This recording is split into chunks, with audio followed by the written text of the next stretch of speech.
Получаю один временную выплату в виде там 5 миллионов. Анастасия Диеговна. А потом, короче, его там убьют.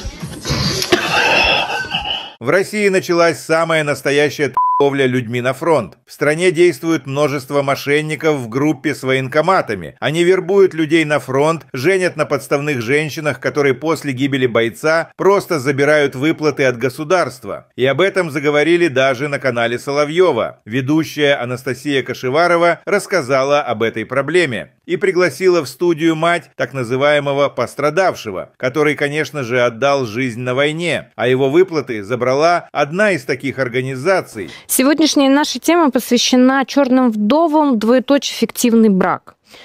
Это одна из разновидностей мошенничества, когда женщины заключают брак с военнослужащим, который подписывает контракт. Причем заключается он задним числом.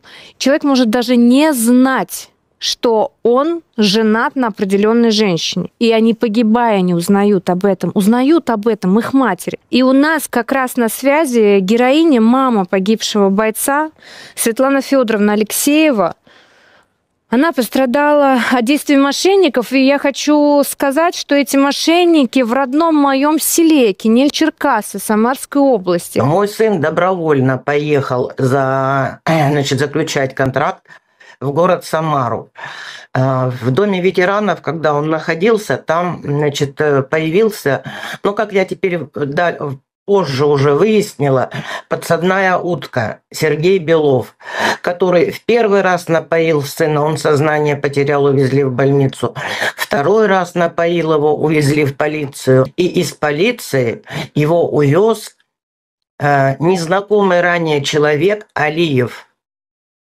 Увез его в Кинель-Черкасы. Сын ушел 9 марта на боевое задание. С 11 марта он уже был без вести пропавшим. 24 апреля мне позвонили из военкомата отрадного. Спросили, получила ли я извещение. Я говорю, да, получила. Дальше меня спросили, а знаете вы, что ваш сын 6 февраля заключил брак с некой гражданкой Глухман Людмилой Николаевной, 78 года рождения? Я ответила, что мне об этом ничего не известно. Мне сказали, брак зарегистрирован в отделе ЗАГС села Кинель-Черкасы. В селе Кинель-Черкасы ваш сын был в феврале первый раз. И первый раз он там женит. Фиктивный брак однозначно. Она переоформила на себя денежное довольствие. И фактически она сейчас, как жена, будет подавать на выплаты. Да, когда его будут... признавать погибшим. Да, это прям настоящие предатели Родины. Это преступники. Это совсем другое. Спасибо огромное. Преступники и мародеры.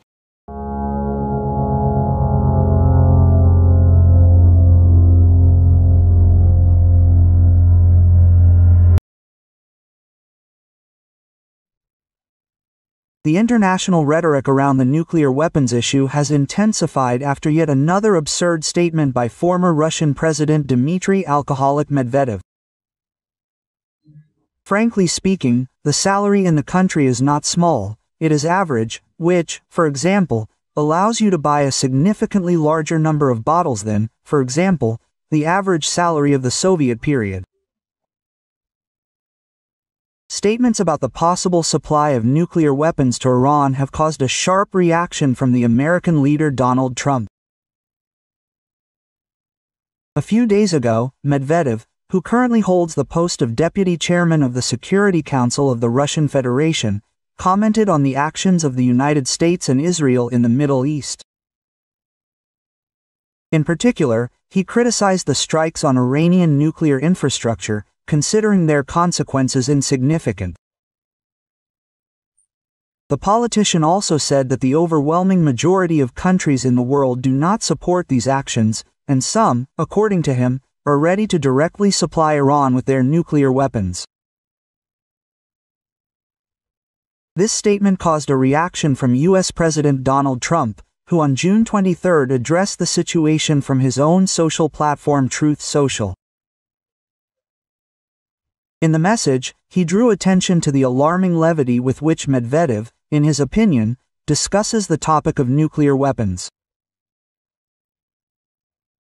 Did I hear former Russian President Dmitry Medvedev casually throwing around the I word, nuclear, and saying that he and other countries would supply nuclear warheads to Iran? Did he really say that? That was just a figment of my imagination. If so, and if it is confirmed, please let me know immediately. The I word cannot be treated so casually. Excellent words, GTBS America. Trump also took the opportunity to emphasize the superiority of American military power, in particular nuclear submarines, calling them the most lethal weapons ever created, and stressing that 30 Tomahawk cruise missiles fired accurately hit their targets. Standing ovation. In the wake of criticism, Medvedev attempted to explain his words. In a post on the X network, he said that Russia does not intend to transfer nuclear weapons to Iran, although he condemned the actions of the United States. Because, unlike Israel, we are parties to the Nuclear Non-Proliferation Treaty. I understand perfectly well what this could lead to. I myself oversaw our nuclear forces as president. But other countries may do this. This is exactly what was said. And we certainly should not measure ourselves by the number of nuclear warheads. What the hell are you talking about? Especially since the treaty that I once signed with the American president is still in effect. The question is what will happen next. I don't know what will happen now. I have no idea. Earlier, Trump said that the United States managed to wrest the bomb from Iran's hands. God bless America. Bilateral cooperation in defense and countering Russian aggression. These were key topics in the talks between Ukrainian President Volodymyr Zelensky and British Prime Minister Keir Starmer. The main outcome of the meeting, according to the head of the Ukrainian state, was an additional decision on joint defense production. I am very proud that today we can announce the conclusion of an agreement on joint military-industrial production, the first of its kind. So far, Ukraine and the United Kingdom are interested in this, which will be a huge step forward in the contribution that we continue to make and is truly a symbol not only of our joint work in this conflict, but also of the centenary agreement that we concluded. Unfortunately, this is also no joke. President Zelensky paid special attention to the need to increase sanctions pressure on companies and individuals involved in the production of weapons for the Russian army. Following the meeting with the head of the government of the United Kingdom, Volodymyr Zelensky outlined three main areas of cooperation with London. The first is maximum political and diplomatic coordination. The second is the development of our joint defense projects and weapons production. We are increasing investment in production and preparing for the further development of defense cooperation. Third, sanctions against Russia for the war, which will really make it impossible to scale up Russian weapons production. In particular, we will provide our partners with a list of Russian enterprises involved in the production of Rishnik and other means that Russians use for terrorism. Volodymyr Zelensky, President of Ukraine, on Telegram. What? Did you impose sanctions? What did we do to you? Why did you do this? The Ukrainian delegation led by President Zelensky held talks with the speakers of both sides of the British Parliament, Lindsay Hoyle and John McFall. The meetings were attended by the head of the President's office Andriy Yermak, Defense Minister Rustem Umerov, and the Ukrainian ambassador to the United Kingdom Valery Zaluzhny. During the meeting, they discussed further support and cooperation, transatlantic unity, and diplomatic work with all allies in order to stop Russian aggression and end the war. The president noted that it is important to continue pressure on Russia and impose total sanctions against the banking and energy sectors. In addition, they discussed the situation in the Middle East and the threat posed by Russia's cooperation with North Korea and Iran. From the publication on the website of the President of Ukraine. In the Windsor Castle, the President of Ukraine was received by the King of Great Britain Charles II. This is already their third meeting in 2025. This is an important gesture of support for Ukraine, writes the Reuters agency. It seems to me that if we had thrown some serious bomb into the center of London, everything would have ended and they would have let us in everywhere. Great Britain not only supports Ukraine in the diplomatic and military spheres, but is also preparing to repel potential aggression from Russia. According to the ZTLRF, according to the plan, the United Kingdom intends to accelerate the rearmament of its own army, taking into account the lessons of Russia's war against Ukraine. Key priorities are the development of electronic warfare systems, the production of drones, and improving the level of personnel training. In the last 3 months alone, 72 combat units have undergone a new intensive combat training program under the program for 10 weeks. Over the next 12 months, 400 units, or about 90% of the Army's combat forces, will undergo this training. In early June, British Prime Minister Keir Starmer announced his intention to put the country's armed forces on high alert. As part of this initiative, London plans to build 12 new nuclear submarines, modern warships, and autonomous naval vessels. It is also planned to form a new generation of the Royal Air Force, which will include F-35 fighters and a modernized Typhoon. Defense Secretary John Healey said that the rearmament program will make the British Army 10 times more lethal. And this is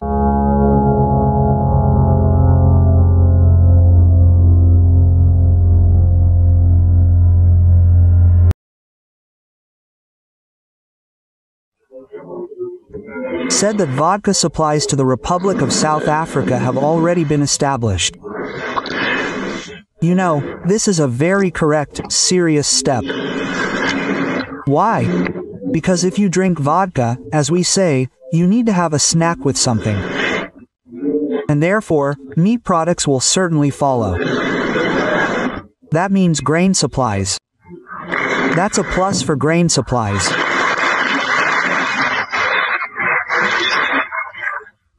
For example, we are getting together with our friends from Bahrain and creating a whole hub there for the supply of wheat from Russia. Glory to Russia. Glory to Russia. Glory to Russia. Russia, we have come today because we understand that this is the last battle. In fact, the last battle of our people, and not only the Altai people, but all the peoples who live in the Altai Republic, and in principle in Russia. The Moscow authorities have driven Altai to despair. Probably the most massive rally in the last decades took place in the capital of the Republic. Thousands of people appeared on the streets of Gorno-Altaysk. They are demanding that their republic be protected from the tyranny of Moscow bureaucrats. The authorities cut the constitution of the Republic and removed the words about territorial integrity. According to our constitution, the only source of power in the country is the people. The state consists of basic concepts. I'll tell you, the people and the territory. If there is no territory, if there are no people, such a state no longer exists. And today I see that this process is in full swing. Apparently, Moscow does not like the fact that Altai exists at all. The security forces put pressure on everyone who tried to speak out against such an initiative, and such impudence brought people to the boiling point. The people understood that they need to defend their republic and stand to the end. Today in the Altai Republic we see how our people are disappearing. People are leaving the republic because they cannot find work here, because they cannot realize themselves here. And we are losing territory. And do not say that the locals are selling it.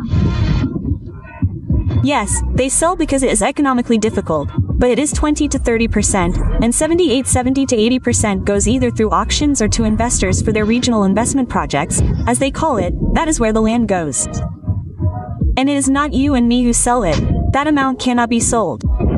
We need to understand that you and I should not just speak out, just stand here and leave. No, we must achieve our goal to the end, because there is no way back. Last week we said how the Altai people blocked the federal highway. They were protesting against the municipal reform in the Rio head of the Republic, Andrei Turchik. Intimidating people, the Tsar's henchmen grabbed the activists and dragged them to hell. The result was unexpected for the authorities. The Altai people were not afraid and came to the court building to support the detainees. Then the authorities pulled up another portion of Derzhimort, and this has already caused mass protests against the reformer. Video messages, pickets, posters even appeared on trucks. The capture of one of the drivers was led by the head of the Criminal Investigation Department of Gorno-Altaysk himself. In the Rio, the governor called on the rebels, was imbued with the spirit of the sacred Altai and promised to make important amendments to the law. But can he be trusted? Do you remember the April protests of the Altai people? Then Turchik removed the words about territorial integrity from the constitution of the republic. This is a betrayal of the region. The protege in Moscow cannot be trusted. He is only an executor of the will of the federal center, whose dream is to destroy the national entity. This is not a whim of the Pskov thief Turchik. This is a federal special operation. In Caucasia, despite the resistance of the governor, they have already adopted a law abolishing two-tier self-government. The Supreme Council of Caucasia, which is almost entirely a member of the United Russia Party, tried. Opposition Deputy Oksana Razvarina correctly stated that the law removes citizens from participation in governance. Now the main challenge for the domestic economy is the transition to a sustainable trajectory of balanced growth. I want to emphasize this. On the trajectory of balanced growth, we must ensure high-quality, intensive dynamics in the real sector by modernizing production and increasing labor productivity. And it is better, of course, if this is done not in an intensive way, but through the introduction of new technologies.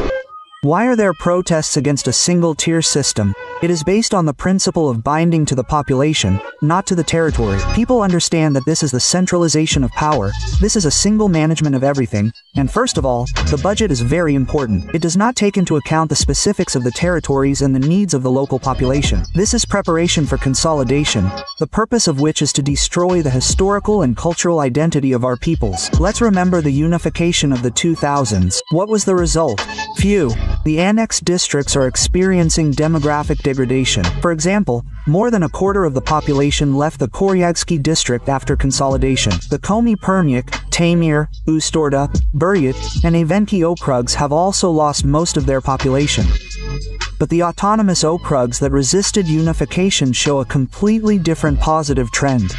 A single-level system of governance destroys villages and towns. Doctors are leaving, schools and kindergartens are closing. People are being deprived of their right to choose. If the Altai Republic is united with the Altai territory, the Altai people will make up about 1% of the population, the rest will be Russians. And the living people will turn into a small problem at the level of statistical error. The Altai people are not fighting against reform. They are fighting for their survival against the evil empire. It is not similar in terms of territory. This is a competitive advantage. Even the Russian Empire consisted of territorial units with a separate system of governance. There were provinces, the Great Don Army, the Kingdom of Poland, the Grand Duchy of Finland. By the way, with their own constitutions and parliaments. The United Kingdom consists of 4 parts, each with its own internal structure: England, Scotland, Wales, Northern Ireland. In addition, the Isle of Man, but the Channel Islands, Gibraltar. Smart countries change institutions to suit heterogeneity, looking for their own uniqueness. Social and cultural diversity are prerequisites for progressive evolution, for continued development. But this is not in Russia.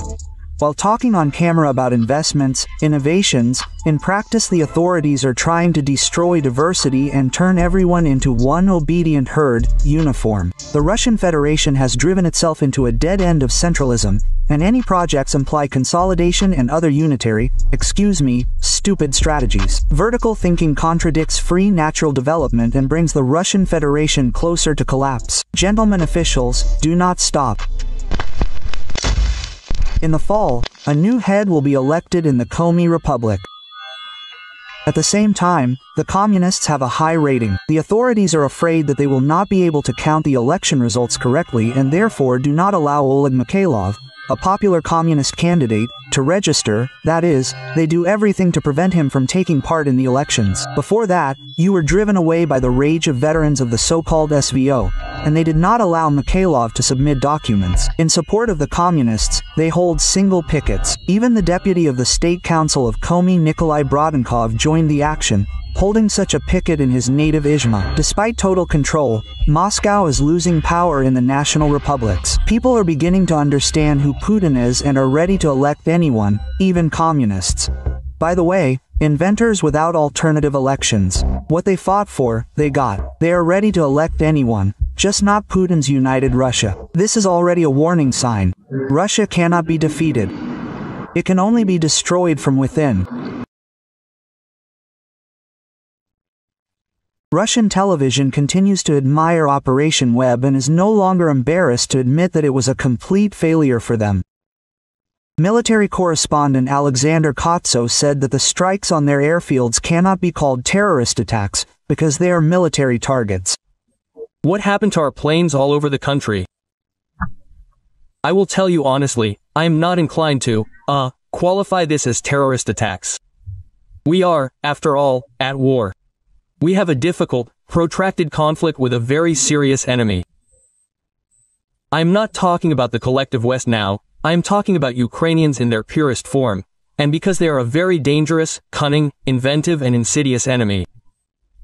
And what are we hearing now? It turns out that it is not only the West that is a serious and dangerous enemy, but Ukrainians in their purest form. If at the beginning of a full-scale invasion they were told that they would publicly recognize the professionalism of the Ukrainian special services and would suffer such losses, the Z patriots would only laugh. After all, his colleagues are still trying to convince the people that they are fighting the collective West, and that is why they have been marking time for years. We are fighting NATO, you are an ignorant Nazi. But Kotz admitted that all this is a lie, and they cannot cope with the Ukrainian armed forces. I'm also not a supporter of blaming everything on Western intelligence agencies. Many of our highly respected authoritative experts today say, it was not the Ukrainians who did this, it was Misha, it was Masad, it was the CIA.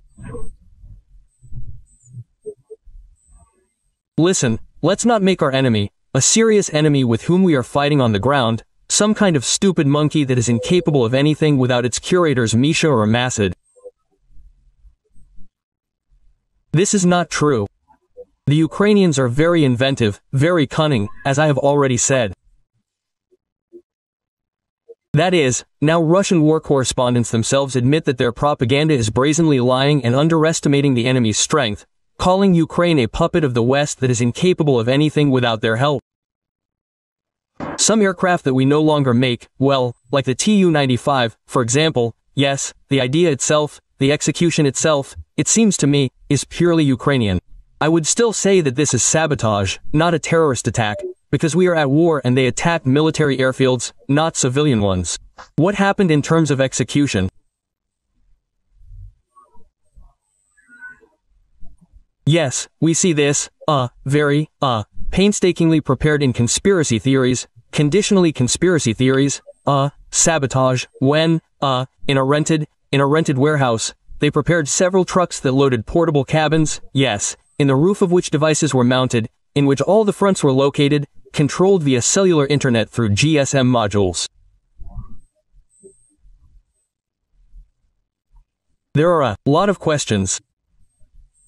Firstly, well, we were completely unprepared for the fact that there is no rear with these technologies, the question of using FPV drones in the deep rear, but it was a matter of time. Here you go, this time has come. That is, according to the Kremlin war correspondent, as a result of Putin's wisest decisions, Russia no longer has a rear and there are no safe places left in the country. After all, Ukraine can reach anywhere and hit targets thousands of kilometers from the border. This is an issue that we have also been discussing, but I don't know for how many years. The issue of protecting our aircraft at airfields. The issue of physical protection. We are now getting videos from, I think, 2021, where our former head of the Ministry of Defense says that the construction of reinforced concrete shelters at airfields has begun. Where these reinforced concrete shelters are, is unclear. There are no safe places now. I don't know what will happen next. Maybe there will be a submarine base in Kamchatka, nuclear, or in Vedyevo, yes, in the Northern Fleet. Anything. Our launches or launch silos of our strategic nuclear forces there. I don't know what will happen next. The question, again, is about the work of agents, when such a whole organization, yes, clandestine, operates in Russia. That's why it wasn't opened. With this, of course, there are many questions. Here, patriots are already commenting in panic on what is happening with the Russian economy. Gherkin's comrade Maxim Kalashnikov said that Russia is moving toward an economic collapse, because of which a real revolution against the current government could begin in the country. Despite all these cheerful statements that everything is fine, everything is moving forward, we are winning. No, guys, unfortunately, the situation is very bad. I have long forgotten, I ignore words about unprecedented economic growth. Everything, even officially it has stopped, that we have the fourth economy in the world by some purchasing power parity. It is impossible not to see what is happening in the rear right now in the economy. A laminar process of crisis payments, then our production begins to fall, B fall, and first of all, production with high added value falls. As a rule, it begins with the fact that you do not have enough sales for your products and you begin to have problems with liquidity and financial flows. In this situation, the first thing you have to save on, there are no other options, is to reduce the level of wages for workers. You have been gathering them for 3 years, preparing them, teaching them, there were not enough turners, welders, plowmen. And now you say a 4-day week, and unpaid leave and everything else. We, as a plant, were one of those who supplied products to both Roselmarsh and the Jurovsky plant. I have not supplied either one for more than 6 months. Those unpleasant things that happen at Roselmarsh, you see, here is one problem, in my opinion, due to the scale of this company, that trouble, that is happening there, it has become widely known to the whole country, but because they are big, because they cannot go unnoticed. But this is only the money from the very top. After all, the same situation is with everyone. That is, they also have 12,000 people working there, who are at the main enterprises. In total, Roselmarsh employs approximately 60,000 people in the country in mechanical engineering and 60,000 people in high value added production. This means that their sales have stopped. Now these bankruptcies are not declared only because people, even under the risk of criminal prosecution, understand that if they declare this case, then what they have been doing for 15 to 20 years, recreating factories in Rostov, in St. Petersburg, in Yaroslavl, in Tutayev, this is everything that people have put their strength and health into for the last 15 years, reviving these enterprises, it will all go down the drain, simply because they will lose their youth and declare themselves bankrupt. And people are taking risks, but this is yes, up to a certain limit. Our ruble has been falling, it was 100, it became 79. Guys, I want to ask, do you understand what this means, that everything Chinese, which had duties from 0 to 5%, has become 25% cheaper on our market today? And then the question arises, are you still surprised that all our trucks have filled all the roads, and KAMAZ trucks are no longer bought in warehouses? We can state that an economic explosion is being prepared in the rear, which should literally burst out in a few months, that a crisis of non-payments will be generated, like in the 90s, in the terrible 90s, which led to the shutdown of enterprises, throwing people out onto the streets. This is simply obvious. So it is surprising that the central government lives in some kind of cocoon and apparently does not understand this problem.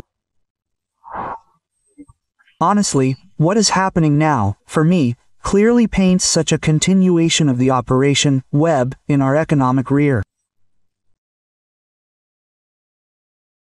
Klopov stated that the occupiers are not advancing at all. They are advancing too slowly. There are no breakthroughs in any direction. It would seem that we are talking about increasing our capabilities through symmetrical strikes.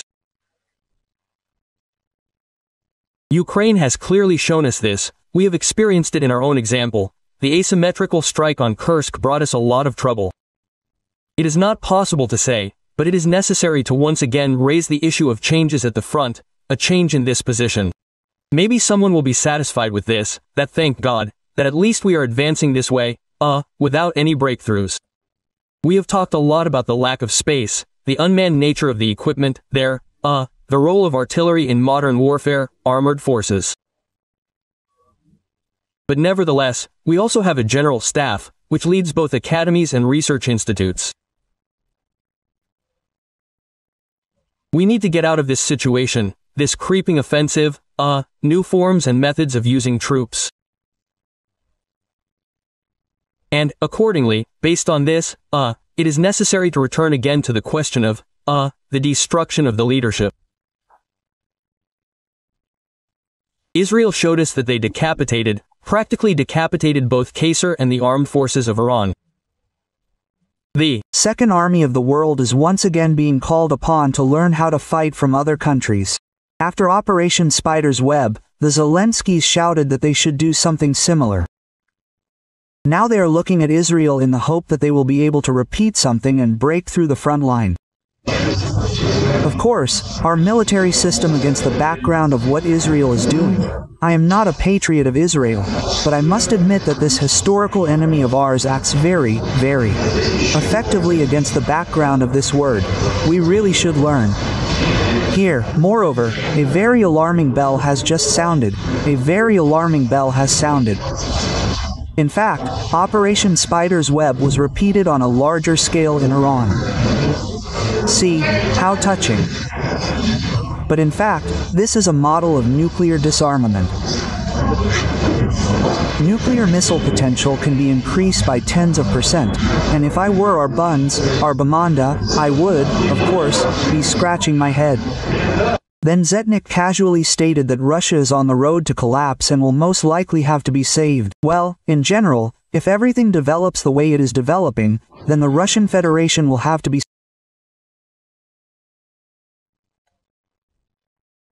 Colonel Klupov stated that Russian television shows footage of an intensive and successful offensive, which is not true.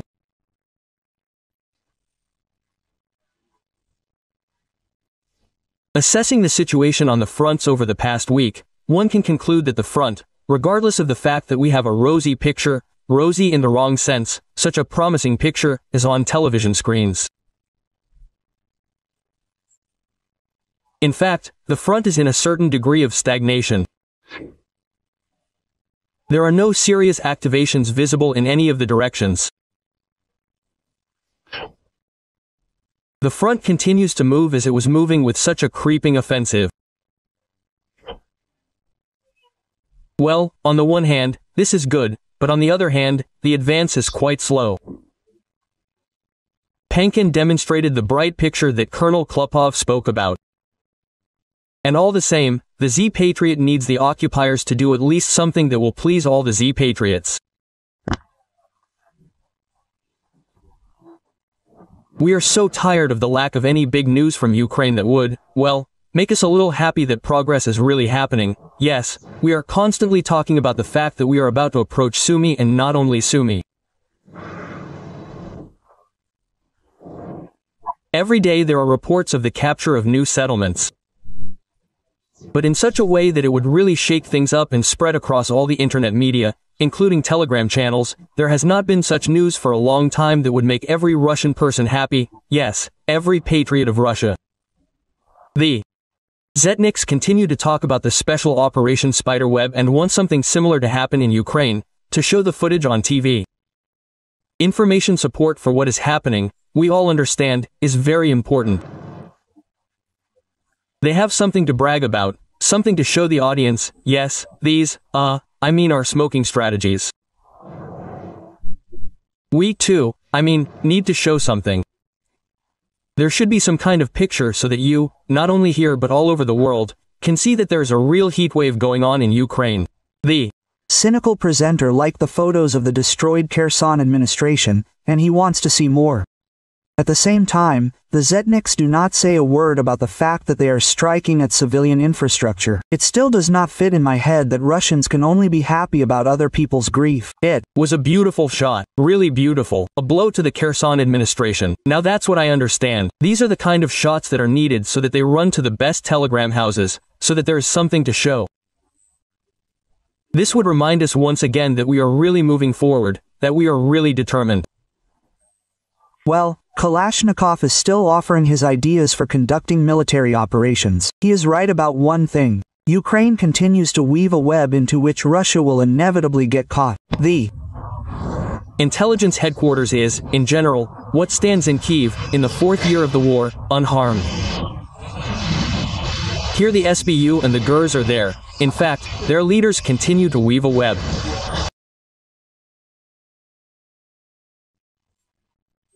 The so-called SVO has been going on for 4 years now, which is why even convinced Zetniks have questions.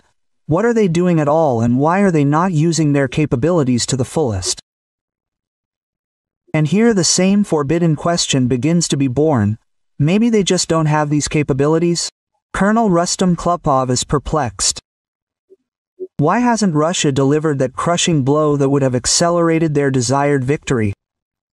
We are not using all our capabilities, not all our resources. The disruption of logistics is also here. Maybe, repeating itself. Yes, it can't be, but repeating itself. We have talked about this very often. We also talk about these notorious bridges across the Dnieper. And the whole war consists of two parameters. These are technical capabilities and political will.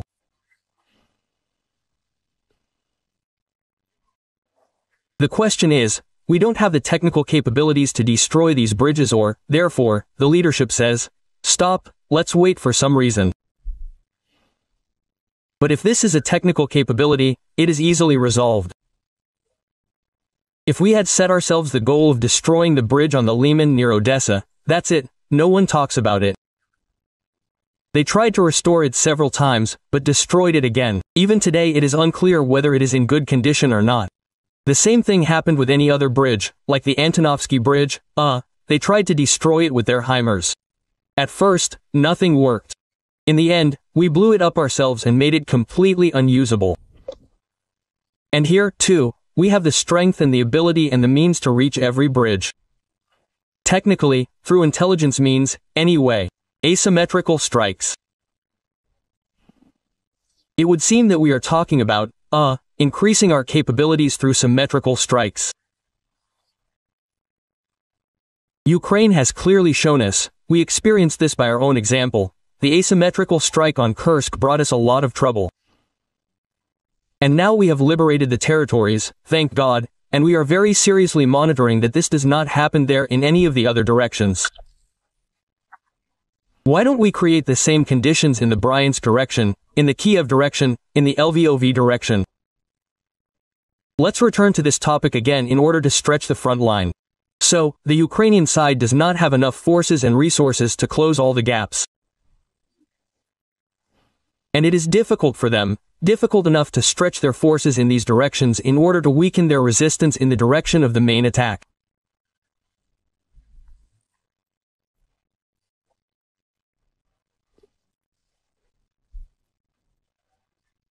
Now, after 3 years, the question arises of clarifying the military-political goals, taking into account that, how NATO has performed as a whole, how individual states have performed, how, to what extent Ukraine's defense is being built, and how effective, therefore, are the previously set goals, because they set the goal of denazification, they gave birth to a whole galaxy of followers of these Nazis, they set themselves the goal of demilitarization, they led to the complete militarization of both society, therefore, and the state of this country.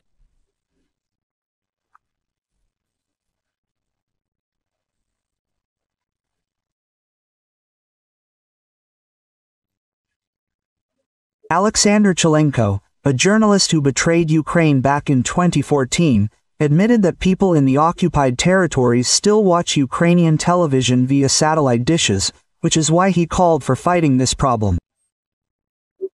After all, these people can receive information about Russia's war crimes.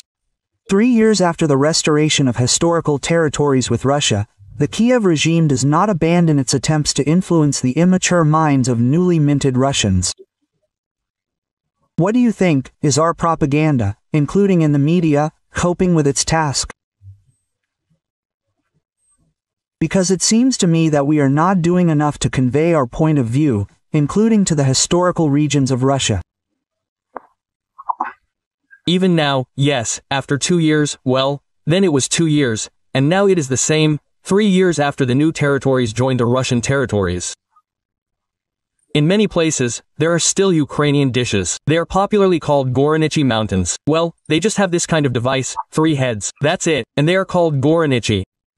Thanks to these Goronichi, they are in villages, especially, yes, those near the front in general, or in places where it is very difficult to get a signal, they receive a signal, that is, Ukrainian. And imagine that people there have been citizens of Russia for 2 years or 3, and they still receive Ukrainian television. Yes, naturally, they form such a gestalt of ideas about the world around them thanks to, that is, Ukraine. Imagine that they, the Ukrainians, will talk, right? You see? Surprising, right? Surprising. It is also surprising to me. Nothing works in these places. There is no cable television, even mobile communications barely work. The mobile operators there, the one that transmits the television signal, they can only receive information thanks to satellite antennas. That's all there is.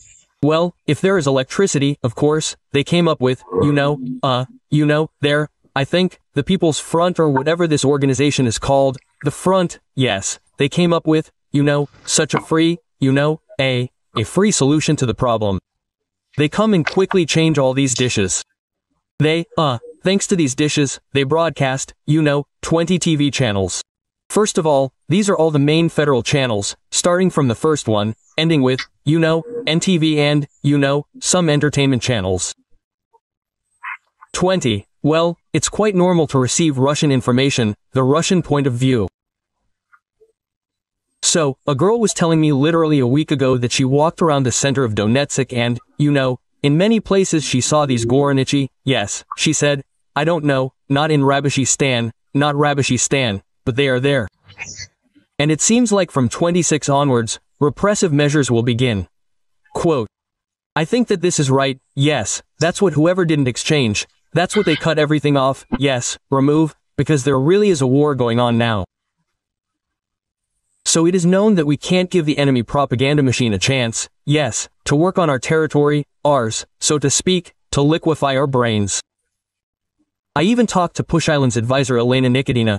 She told me that in many liberated places there is simply no electricity, that is, it is impossible to receive any signal there, and our point of view is transmitted with the help of newspapers that we bring them there, right? That is, we explain to them there, so to speak, the party's policy. We need to explain to the locals that you are not Ukraine there, yes, that you are Novorossiya, a historical Russian land, that you should have, yes, it's okay, you are the descendants of Ukrainians there, but you are Russified, Russian culture has long been your native culture.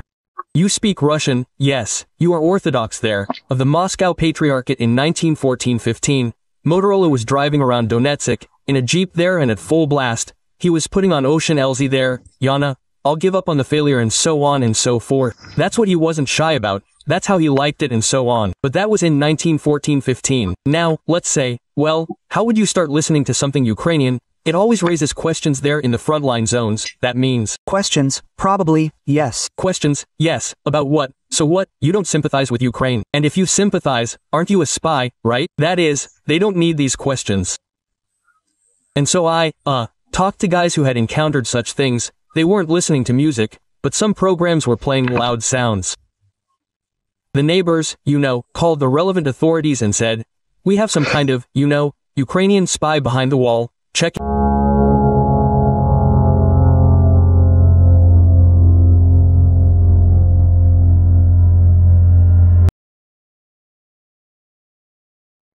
Colonel Klupov stated that all the goals set by Russia had failed. He reported that the Zetniks demanded complete denazification and demilitarization, but everything turned out the opposite.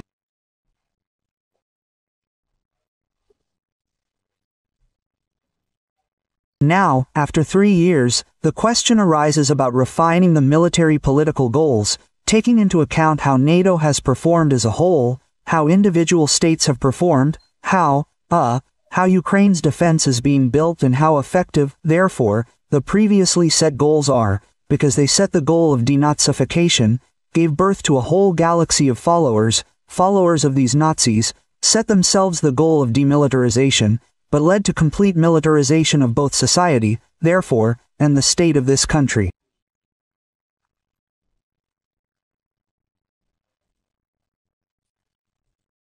Kalashnikov noted that a turning point has approached. He reported that Russia has encountered enormous problems that could ultimately lead to its collapse. You understand that a turning point is approaching now. No, I repeat my old forecasts.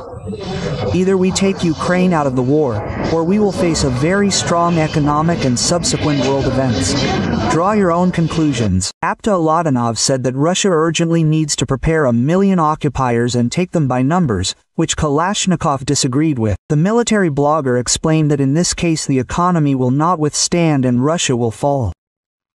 Zetnik insists that they do not need a large army, but good command and ingenuity, which is inherent in Ukraine. I heard what the respected Aptaranich Ladina, general, said, that 1 million people need to be put under arms in connection with these events, now the current ones.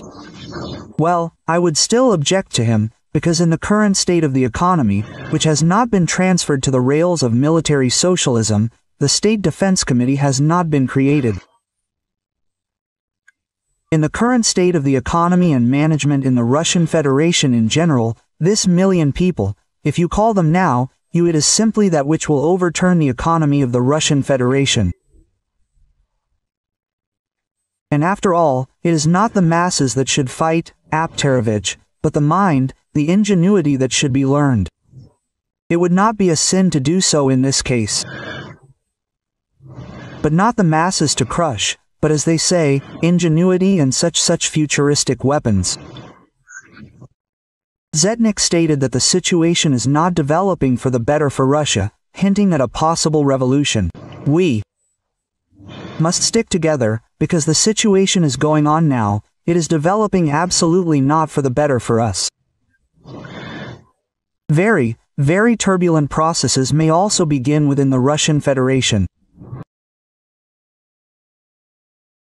Regarding the arrest of Mikhail Polankov, call sign Krustalik, author of the Telegram channel Soldatskaya Pravda, Pyotr Mikhail was voicing very inconvenient things. Inconvenient truth, which is on the edge, very on the edge with discrediting. If there was a person, an article would be found. Well, here is the same case. The purges of angry Z patriots continue. Gherkin's associate Mikhail Polankov, who also supported the war against Ukraine since 2014, recruited Russian mercenaries and sent them to participate in hostilities in Donbass, but at the same time opposed the current government, was arrested. He was detained by military police, who knocked down the door of his apartment and handcuffed him, because he is considered a deserter. Come on, open up, I'll break too. Open up. Open the door. Come out. Come out. In 2022, he managed to fight, but his heroism did not last long. After all, having seen a real war with his own eyes, he decided that he had enough and that he had already paid his debt to his homeland. And he recorded an appeal in which he stated that his contract was over and simply left for Moscow, and also asked his subscribers to send him money. After all, because he is listed in the army, he cannot get a job. Today, November 16, 23, my 1-year contract with the Ministry of Defense of the Russian Federation ended, and I consider myself free in all my actions. Perhaps, the Ministry of Defense will bring me there or try to challenge my actions, yes, since at the moment I am unemployed, and I cannot get a job, because I have not yet been dismissed from official service. Here, under each publication on my channel, or rather, not under each, but under each publication that can be regarded as intellectual property, in addition to the sign-up banner, a support banner has now appeared, and that is the whole point of these hooray patriots. After all, they were the ones who shouted the loudest that Russia needed to start this war. But in the end, most of them didn't go to defend it, and some fled at the first opportunity. But it's impossible to just leave the armed forces, because the contracts are valid indefinitely until the end of the so-called SVO, which is why he was accused of unauthorized abandonment of the unit.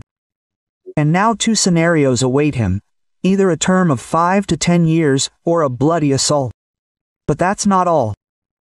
He is also accused of fraud, because he created a project where he allegedly searched for missing soldiers, collecting money from Russians. But he did not provide any reports on his actions. He also published videos discrediting the army, which were used by Ukrainian media. But it's obvious to everyone that collecting money is not the main problem, because many Z bloggers loyal to the authorities are doing this. It's all about his posts, where he talked about Russia's war crimes and directly criticized Putin. It immediately seemed to me that Putin and Biden were talking about the final collapse of Russia, in order to destroy it. They do not want victory. They need either the destruction of each other, or the final collapse of Russia. Yes, that Putin is working in cahoots with all these comrades. The European Union, they're in America and so on, works for this. Putin is an accomplice in the murder of our country. They are constantly looking for foreign agents. Everyone is a foreign agent for them, except Putin, and you can already feel the anxiety of those same ultra-patriots. Many were afraid to speak out, but his closest associates have already made a statement. In principle, it is believed that he left the unit without permission. He is 53 years old. He is sick. He is with Komisov. He fought in general, not having the right to fight due to health reasons. He earned a medal for bravery. And now his homeland has awarded him this way. Big changes will come. The campaign in Ukraine will end, but it will end, well, let's say, very ambiguously, and very untriumphantly. And so that there is no talk about this, there will be preventive, intimidating arrests among, as they call it, the sane public, and we call them Russian angry patriots there.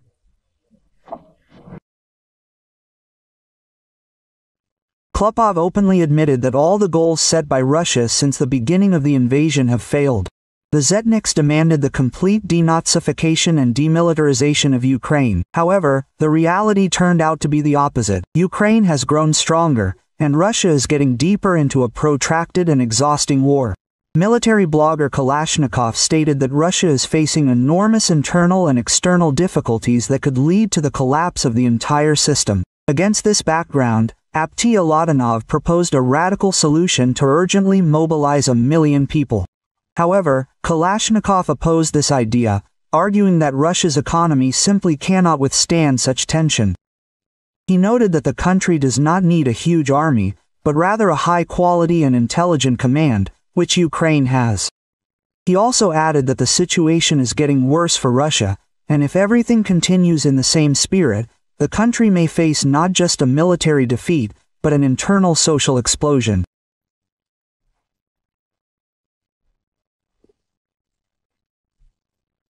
Now, after 3 years, the question arises of refining the military political goals, taking into account how NATO has performed as a whole, how individual states have performed, how Ukraine's defense is being built, and how effective, that is, the previously set goals are, because they set the goal of denazification, and gave birth to a whole galaxy of followers of these Nazis.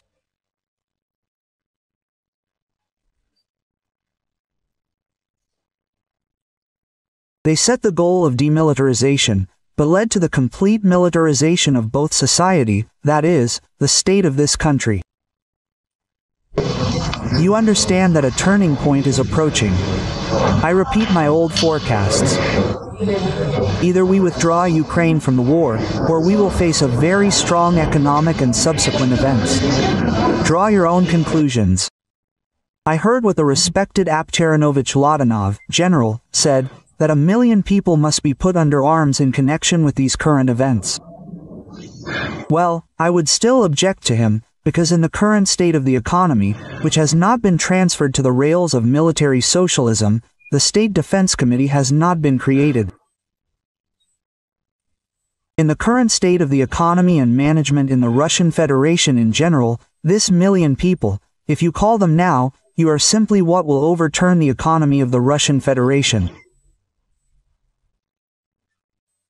And it is not the masses that must fight, Apterovich, but the mind, the ingenuity that must be learned. I did not row to do this in this case. Well, not to crush with the masses, but as they say, with ingenuity and such futuristic weapons.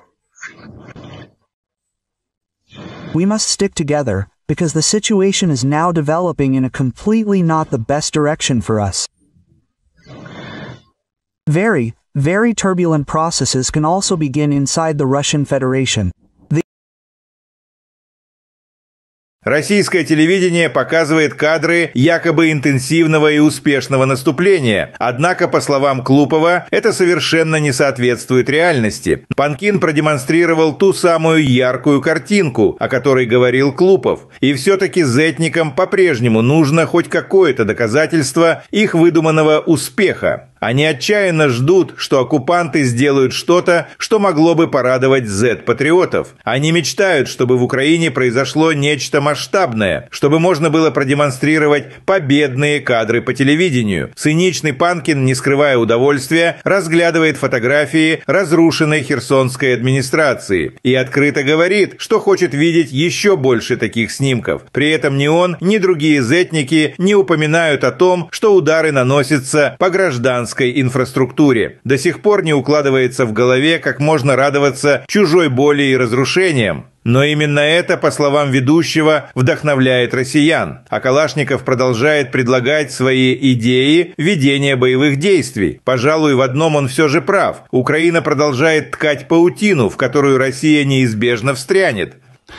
Оценивая положение на фронтах за истекшую неделю, можно сделать вывод, что фронт, независимо от того, что вот радужная картинка у нас, радужная не в том смысле, такая перспективная картинка у нас, значит, на телевизионных экранах, на самом деле фронт находится в определенной степени стагнации. Вот. Не видно каких-то серьезных активизаций на каком-то либо из направлений. Как двигался фронт таким ползучим наступлением, так и продолжает двигаться. Ну, с одной стороны, это хорошо, а с другой стороны, продвижение достаточно медленное. Мы настолько сильно устали от отсутствия каких-то громких новостей из Украины, которые бы, немножко нас порадовали, что действительно продвижение-то оно идет. Да, мы постоянно говорим о том, что вот-вот подойдем к Сумам. И не только к Сумам. Каждый день сообщается о взятии новых населенных пунктов. Но так, чтобы это встряхнуло действительно и разбежалось по всем интернет-СМИ, в том числе и телеграм-каналы, таких новостей давным-давно не было, которые порадовали каждого русского человека, да, каждого патриота России. Информационная поддержка того, что происходит, она же, мы все понимаем, очень важна. У них вот есть чем похвастаться, что показать аудитории, да, вот эти вот, я имею в виду дымящиеся наши стратегии. Нам тоже, я имею в виду, надо что-то показывать. Должна быть какая-то картинка, чтобы вы не только у нас здесь, но и во всем мире видели, что там на Украине происходит самая настоящая жара. Вчера красивый кадр был.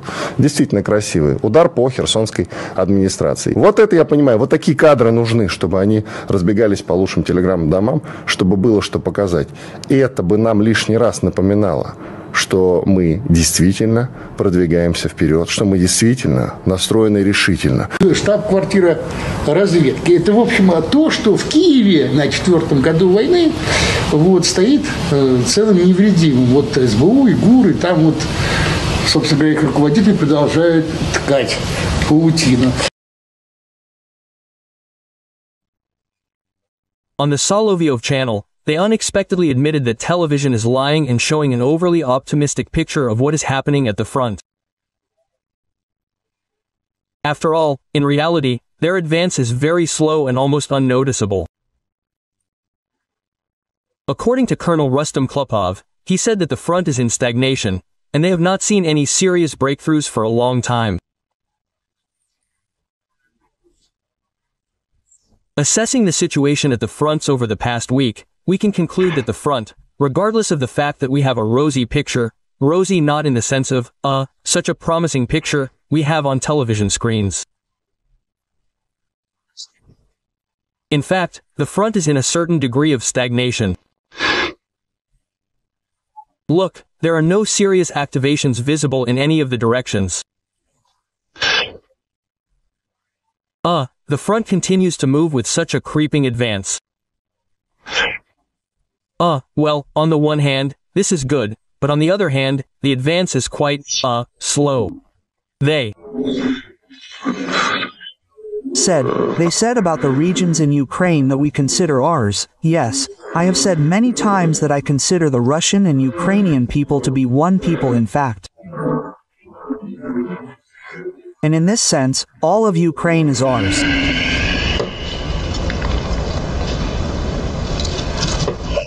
What the hell is this brave Arzesh? Russia has been trampling on the ruins of Donbass for 4 years and at the same time is preparing for war with NATO. And now a new scare tactic has appeared on their television, namely, war with Europe by 2030. More and more Russian military experts are expressing concerns about the Kaliningrad region and are worried that a real blockade awaits the region. A major conflict with Europe awaits us ahead, so now we are only preparing for it, judging by the trends that are happening. The situation is quite alarming. But there's another monkey with a grenade that is arming, and arming. These are the Europeans. They are really going to fight us there at least by 2030.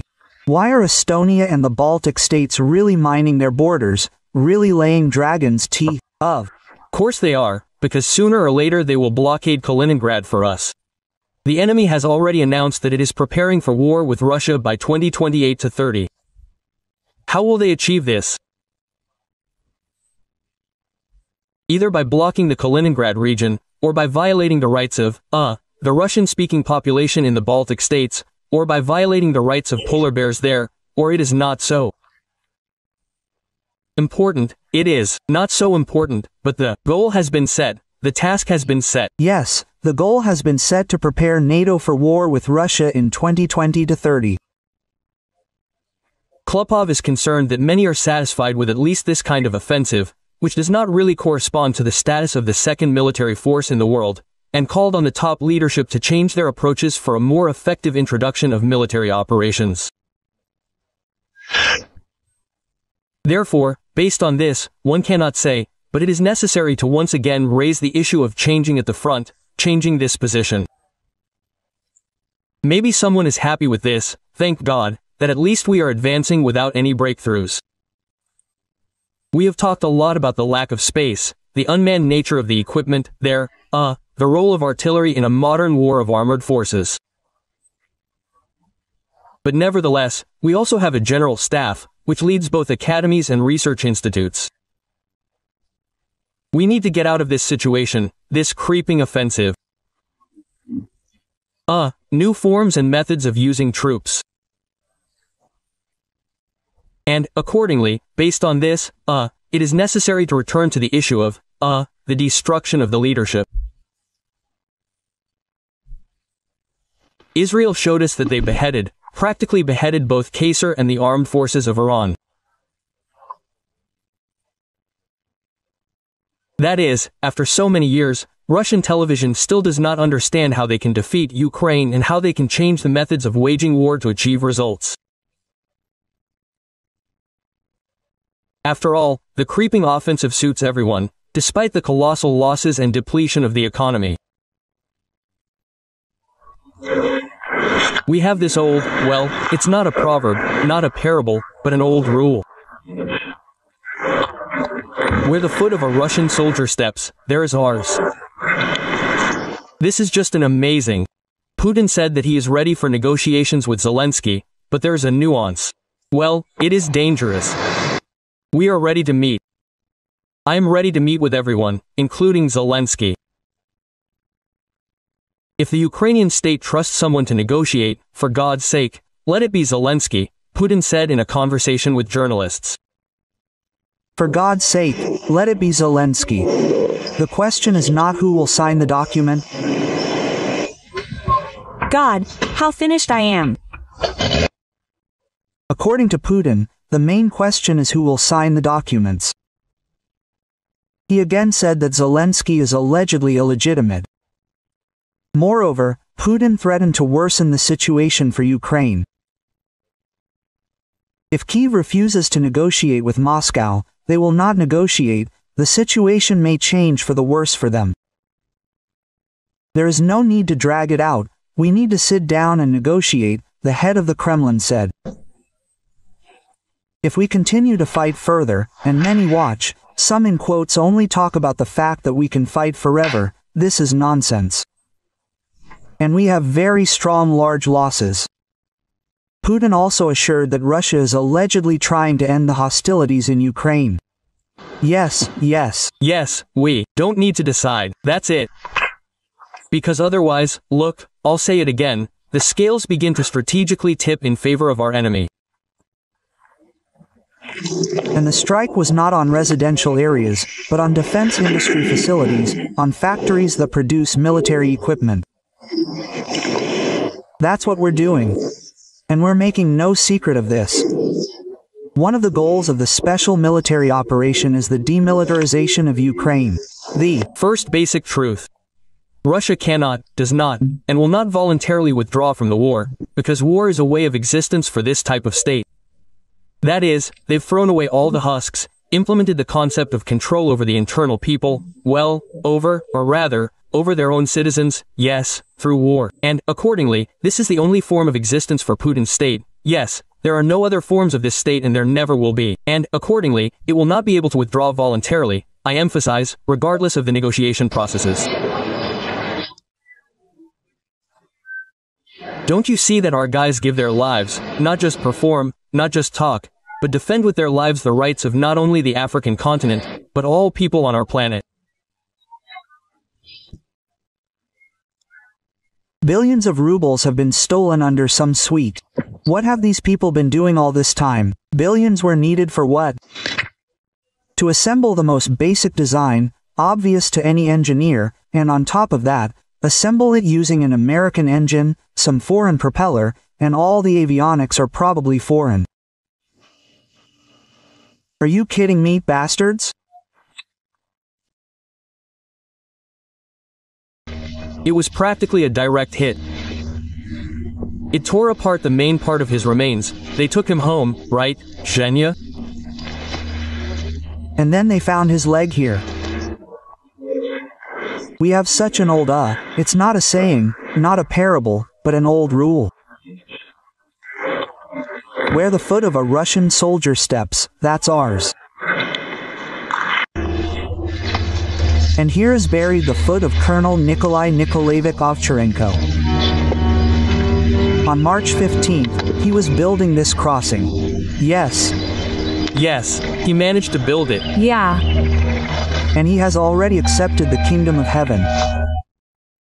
Vladimir Trupin, speaking at the shameful Intergalactic Economic Forum, which among the leaders of the countries, only the president of Indonesia attended, announced some old rule. He said that supposedly where the foot of a Russian soldier steps, that's ours. Let's note that at different times Russia invaded dozens of countries, but none of these countries belong to Russia. The Kremlin senile fool came up with this supposedly old rule and, as usual, screwed up. In addition, it is worth recalling that in 2024, 138,000 prosthetic legs were issued in Russia, which is 51% more than the year before. In turn, Ukrainian Foreign Minister Andriy Sybiga commented on Trupin's latest statement. He noted their blatant cynicism and disdain for U.S. peace initiatives. According to the diplomat, the phrase about the leg of a Russian soldier was especially absurd. Sybiga emphasized that wherever this leg steps, it brings only death, destruction, and suffering. At the same time, he added, Putin is completely indifferent to the fate of his military and their limbs torn off by Ukrainian drones. He has already killed 1 million soldiers in a senseless bloody meat grinder or 2 million legs. His rhetoric serves only one purpose, to distract attention from the failure of 25 years in power, Sybiga concluded. Trupin does not care about Russian soldiers and their torn-off legs. He is a mass murderer of his own people. I wish you to recover, get back on your feet and protest, and put in order. What the hell are you talking about? The International Economic Forum has ended in St. Petersburg. Putin spoke there today and said a lot of general words for everything good. Salaries must grow, the economy must develop, and the business climate must become more attractive. Listen. The most important thing is that the business climate should allow us to expand and strengthen the base of our economy, make it more sustainable and at the same time dynamic, aimed at increasing the production of goods and services. Apparently, Putin listened to yesterday's interview with the Deputy Minister of Finance, who said that so far not a single Western company has applied to return to Russia. That's the business climate. As usual, Putin boasted of record low unemployment, especially among young people. Not surprising, given that he sent hundreds of thousands of young men to war, and another million people left. He also demanded that Russia join the list of countries' leaders in ease of doing business. Again, a benchmark for the national model, so that by 2030 Russia would be among the world's top 20 leaders in terms of business conditions, taking into account updated international ones. He first spoke about the top 20 back in the May decrees of 2012. According to them, our country was supposed to break into the ratings 7 years ago, when the decrees failed. Putin moved the deadline to 2024, and now he has moved it to 2030. He also spoke about the successes of the government and the central bank, thanks to whose efforts inflation in our country fell below 10%. Putin spoke about this as an incredible achievement, but, in fact, 10% is very high inflation. For comparison, in the EU last year annual inflation was about 3%, and this is still very high. At the same time, the real figure in Russia is much higher than the official one. As for the rise in prices, according to the project Prices Today, in 2024 food prices rose by an average of 22% and continued to rise rapidly in 2025. It is interesting that even Putin's own economists at this forum said things that were directly opposite to him. For example, Elvira Nabialina said that the resources for growth have been exhausted. We are talking about the workforce, production capacity, money reserves in banks and the National Welfare Fund. These reserves are almost gone, and the country needs a new economic model. But United Russia Deputy, head of the International Budget, State Duma Committee Andrei Makarov argues that the economy cannot develop without normal courts and protection of property rights.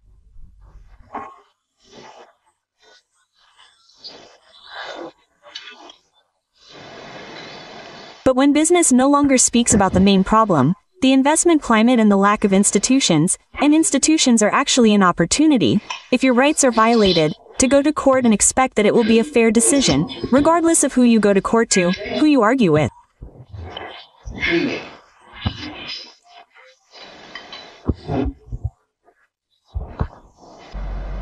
He went on there for a long time, arguing that those gathered talk about economic policy, but do not name the elephant in the room. And he himself did not name it, but I will help him. The elephant in the room is Putin's corrupt system. The war that devours billions of rubles and hundreds of thousands of people. This is lawlessness and repression against its own citizens. A war criminal wanted by the International Criminal Court says that the destroyed residential areas are a military facility. If your journalists saw how our entire residential areas were destroyed by our missiles, they would hardly be able to tell you anything about it. They would not have survived. There's enough work for psychiatrists here for 100 to 150 years ahead. If they saw anything, they saw it from the sidelines. And the strike was not on residential areas, but on defense industry facilities. War is peace, freedom is slavery, and the destroyed 9-story building is the defense industry. One of the goals of this special military operation is the demilitarization of Ukraine, that is, depriving it of the ability to have armed forces that threaten us. That's why Ukraine already has F-16s, HIMARS, Patriots, Bradleys, Leopards, Storm Shadow missiles, Tri-7 howitzers and a bunch of other weapons. Everything is going according to plan, according to plan, according to plan, according to plan, according to plan, just according to plan. That's the schedule. How can people who disgrace the great aviation industry calmly walk on Russian soil? The homeland of Antonov, Tupolev, Sukhoi, Mikhail, Gurevich.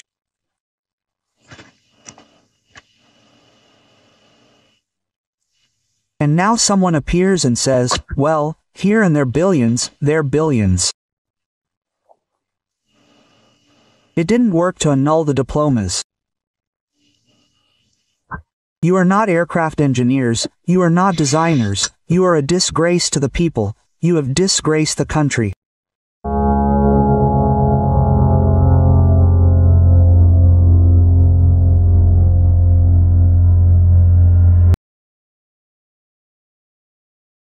Russian political scientist Georgy Bove admitted that Russia will not be able to achieve its goals because there are no obvious changes on the battlefield, and no one will accept their terms at the negotiations. The result is impossible today. Well, why bother trying to put on some kind of, so to speak, serious expression and pretend that this result will be achieved any minute now?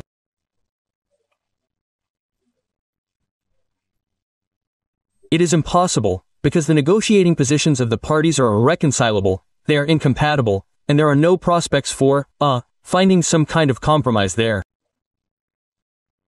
Neither side wants to make any concessions. Somehow, Ukrainian officials have become bolder after this, especially at the level of Zelensky. He says that they are somewhere a few steps away from victory over Russia.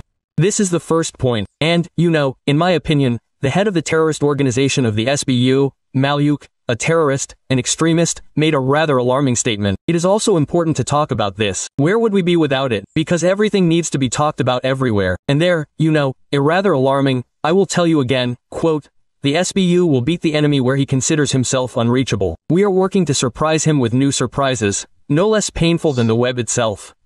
Quote, does this mean that they will try to pull something like this again, despite the fact that the states, obviously, told them that it is not good to do so?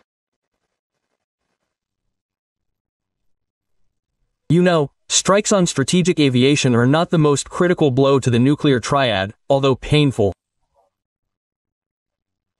But another thing is that yes, you are right, the doctrine says that this deserves a response. And the problem is that modern warfare has revealed one unpleasant circumstance.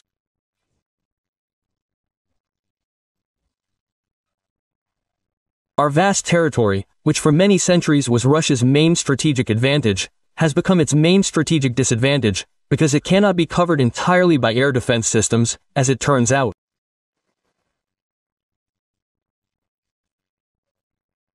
Moreover, these air defense systems, which means air defense systems, a means of defense, are much more expensive than a means of attack. Drones, which cost several $100s each. And with, sufficiently massive Western assistance, they can be slapped together and sent in hundreds every day, to various objects, infrastructure, peaceful, civilian, military, all sorts. And this problem, it has not been solved, as we see, it has not been solved in any way. The strikes that began, just for a minute, only in 2023, the first drone flew to the Kremlin, and since then these strikes have only escalated. This problem has not been solved yet. Moreover, I am sure that it will not be solved by creating any buffer zone, because this buffer zone will have to be created up to Poland, up to the border of Poland with Hungary and so on.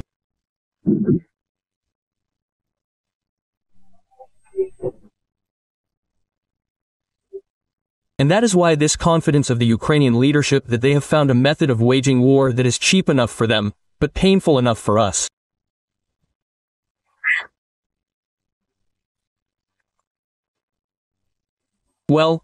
Civil aviation suffers huge losses.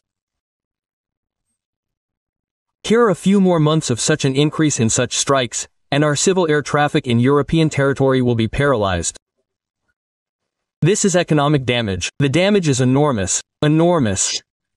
And if we continue to strike the oil refineries, accordingly, the same effect. All this, is a big economic cost, big economic losses. And a military means against these drones has not yet been found. Ideally, of course, so to speak, Israel could cover its small country with this very Iron Dome, which even lets through strikes, and there the saturation is much greater. Accordingly, covering the entire territory of Russia with some kind of laser weapon is a task for a fairly distant future and very expensive.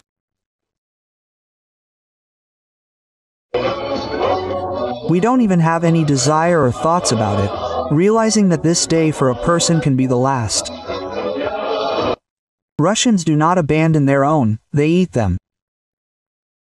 In a radio intercept of the GUR, the commander of one of the units of the reconnaissance battalion of the 68th Motorized Rifle Division of the Russian Armed Forces says that a Russian occupier with the call sign FOMA was considered missing in action, but, as it turned out, he actually disappeared in the belly of another occupier with a call sign, Brelok.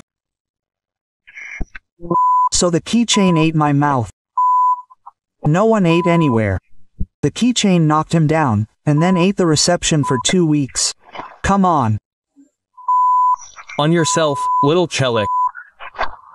And the keychain really was there 200 to 1, when, well, yes, they say 200 was. But he ate his partner, so this is just him for reflection, I myself. As it turned out, later they found negatively alive, but well-fed and the keychain itself. Together with Foma, he fought in the Kupiansk direction in the area of Zapadnoy and the village of Liman I as part of the 52nd Separate Reconnaissance Battalion. Glorify Russia in a single march. Glory to Russia. Well, besides the fact that the Russians eat their own, they also throw them in. During the latest repatriations, Russia handed over the bodies of its own soldiers to Ukraine. Here's a specific example. Corpse number 19,225 is dressed in the uniform of the Russian Armed Forces. He has a dog tag and a passport of a citizen of the Russian Federation, extracts from the commander's order, as well as a military ID. This is Bugayev Alexander Viktorovich, a serviceman of the 1st Battalion of the 39th Separate Guards Motorized Rifle Brigade of the Armed Forces of the Russian Federation. His relatives began searching for him at the end of March after he disappeared in the area of Novomykhailovka in the Donetsk region. And this is not an isolated case. Russia does not give a damn about its citizens. They simply throw their bodies in with the bodies of Ukrainian soldiers. Russia is what it is. And we are not ashamed to show ourselves as we are. In the Belgorod region, a soldier killed a conscript and fled with a weapon. Channel Astro reported that the culprit is a 34-year-old resident of Karelia Yenis Boyev. He fled from his position near the village of Dunayka. In the morning, they reported that the deserter had already returned and surrendered to the military police. He was hiding in the forest nearby, and the machine gun he used to shoot, killed a conscript, was found on the territory of the unit. In Chita, there is a shortage of drivers to remove garbage. 5 former drivers quit and went to war. New candidates cannot stand the difficult working conditions and quit after training. Due to the shortage of workers, the remaining drivers are forced to often work overtime.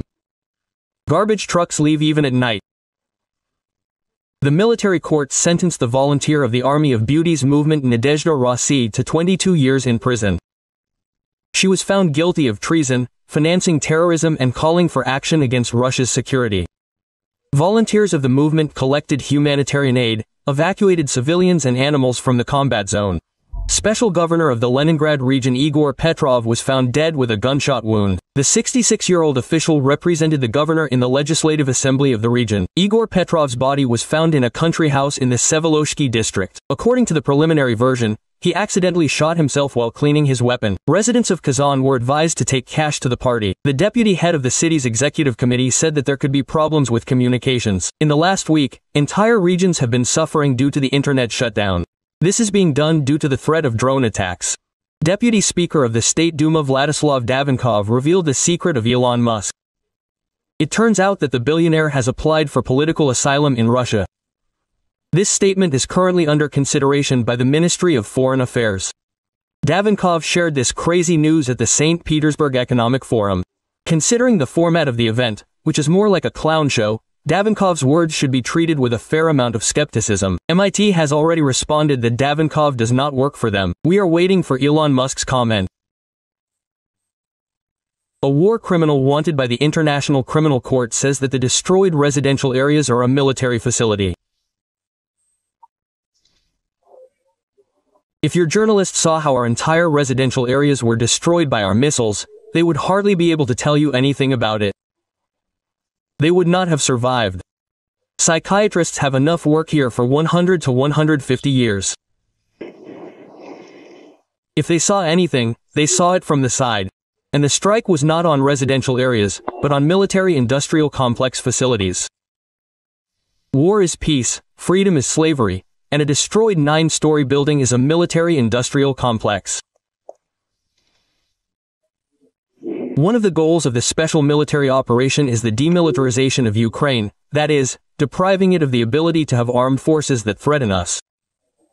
That is why Ukraine already has F-16 HIMARS, Petrovs, Bradleys, Leopards, Storm Shadow missiles, 3-7 howitzers and a bunch of other weapons.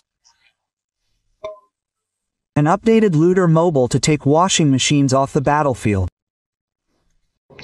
That's the kind of device. They took the doors. Installed anti-drone protection. That is, the guys say they attack from the front and from behind. Well, there is a shooter in the back, so they said not to protect the back. They said not to protect the back because it would be inconvenient to load the washing machines into the trunk. They made additional reinforcement here, strengthened the body. There will be a platform and belts here, so that the washing machines do not hit each other. That's the kind of device. We are still waiting for a conveyor belt to protect the engine compartment and the evacuation compartment from shrapnel. That is, everything is welded here. Everything is additionally done. Pipes for rigidity. Everything was welded here too. In short, everything was done according to the standards of late Putinism, so that 4 washing machines could be transported at once without any problems. A resident of Voronezh, whose son did not return from Ukraine, instead of financial aid was sent flags and a t-shirt with the inscription, "We do not abandon our own." We did not abandon our own here either. Quote, their own were sent a t-shirt. How can Russian people who have disgraced the great aviation industry walk the earth in peace? The homeland of Antonov, Tupolev, Sukhoi, Mikhail, Gurevich.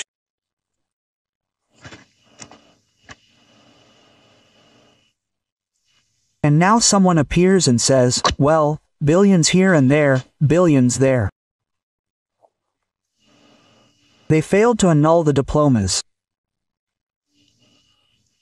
You are not aircraft engineers, you are not designers, you are the shame of the people. You have disgraced the country. T-Patriots are already commenting in panic on what is happening with the Russian economy. Gherkin's comrade Maxim Kalashnikov said that Russia is heading for an economic collapse, which could cause a real revolution against the current government.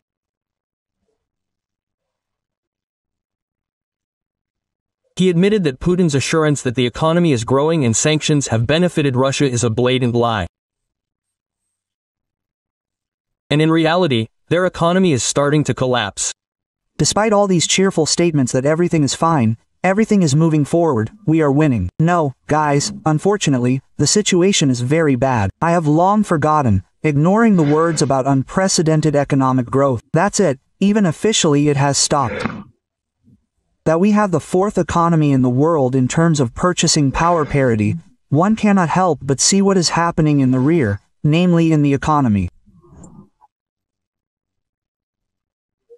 He also interviewed Vladimir Baglayev, director of the Cherepovets foundry and mechanical plant, who said that production could soon stop completely, followed by a wave of bankruptcies at enterprises. According to him, there is a serious crisis in Russian mechanical engineering, which is why free vacations are being introduced, the work week is being shortened, and teams are breaking up. A new process is beginning with credit payments, then our production begins to fall, the GBP falls, and first of all, production with high added value falls. As a rule, it starts with the fact that you do not have enough sales for your products and you start having problems with liquidity and cash flows. In this situation, the first thing you have to save on, there are no other options. This is a reduction in the level of wages for workers. You have been gathering them, preparing them, teaching them for 3 years. There were not enough turners, welders, plowmen. And now you are talking about a 4-day week, unpaid leave and everything else. For example, the largest plant, Rosamash, where tens of thousands of people work, was also on the verge of bankruptcy. Russia had all the resources to develop the country, many sources of income and successful enterprises. But instead of growth, they chose to ruin their country through a war of conquest against Ukraine, killing hundreds of thousands of Russians and destroying their own economy. And all this for the sake of the ruins of Ukrainian cities, which no one is going to restore. We, as a plant, were one of those who supplied products to both Roselmarsh and the Jurovsky plant. I have not supplied to either for more than 6 months. Those unpleasant things that happen at Roselmarsh. You see, here's one problem, in my opinion, due to the scale of this company, the trouble, that is happening there. It has become widely known to the whole country, but because they are big, because they cannot go unnoticed, but these are only funds from the very top. After all, everyone has the same situation.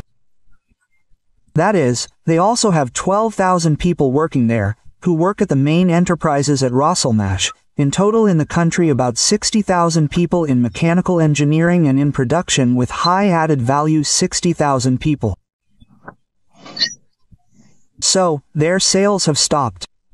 Now these bankruptcies are not declared only because people, even under the risk of criminal prosecution, understand that if they declare this case, then what they have been doing for 15 to 20 years, recreating factories in Rostov, in St. Petersburg, in Yaroslavl, in Tutayev, this is everything that people have put their health efforts there for the last 15 years, reviving these enterprises, it will all go down the drain, simply because they will lose their youth and declare themselves bankrupt. And people are taking risks, but this is yes, up to a certain limit. Our ruble has gone down, it was 100, it became 79.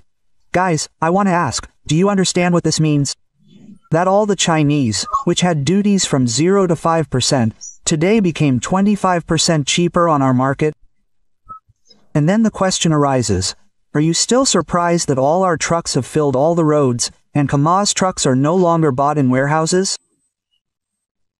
We can state that an economic explosion is being prepared in the rear, which should literally burst out in a few months, that a crisis of non-payments will be generated, like in the 90s, the terrible 90s, which led to the shutdown of enterprises, throwing people out onto the streets.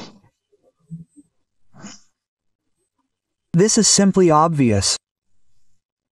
So it is surprising that the central government lives in some kind of cocoon and does not understand, apparently, this problem.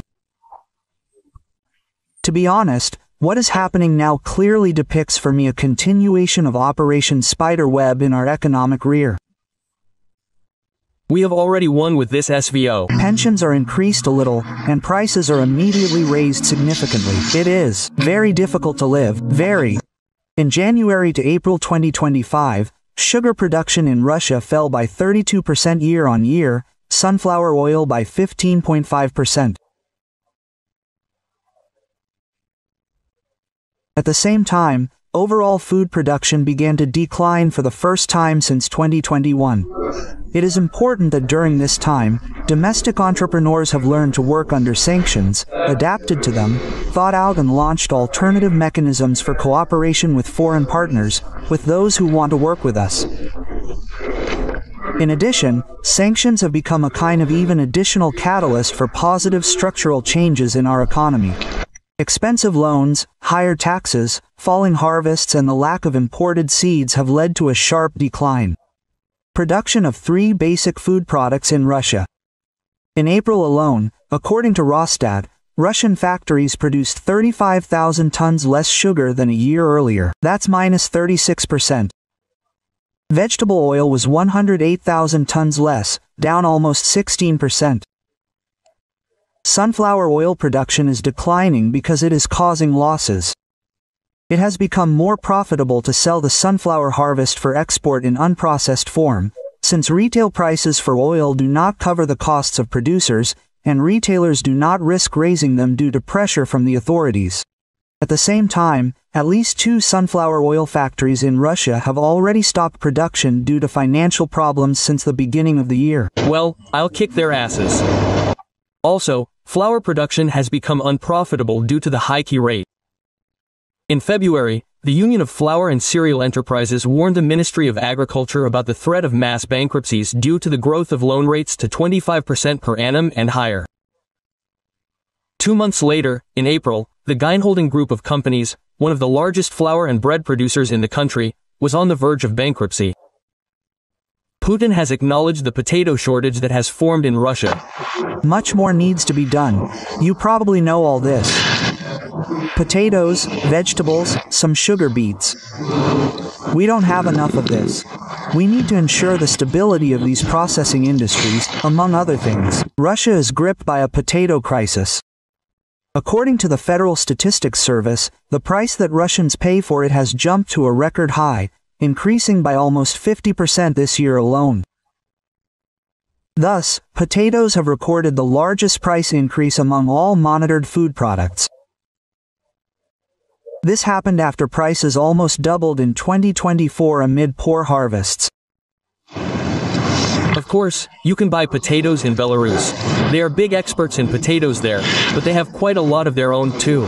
So, it ran out there. And did it run out there this year? How did it run out? In Belarus. Alexander Grigorievich is holding a meeting there. Maxim says that potatoes have run out in Belarus. Something like that. The salary, frankly speaking, is not small in the country. The average, which, let's take, it allows you to buy a significantly larger number of bottles than, for example, the average salary of the Soviet period. What can you say here? The funnier the state, the higher the arrogance of individual crazy people.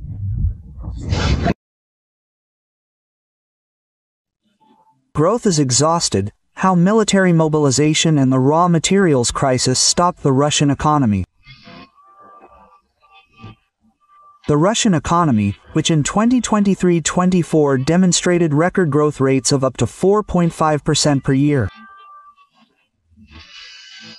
In the spring of 2025, it began to noticeably stall. Already in the first quarter of this year, annual GDP growth fell to 2%, the minimum level since the beginning of the Great War. Experts note that the peak of overheating was passed at the end of 2024, and the current slowdown was the result of the exhaustion of the potential for extensive growth due to the mobilization of the economy for military needs. Let's cancel the damn pensions.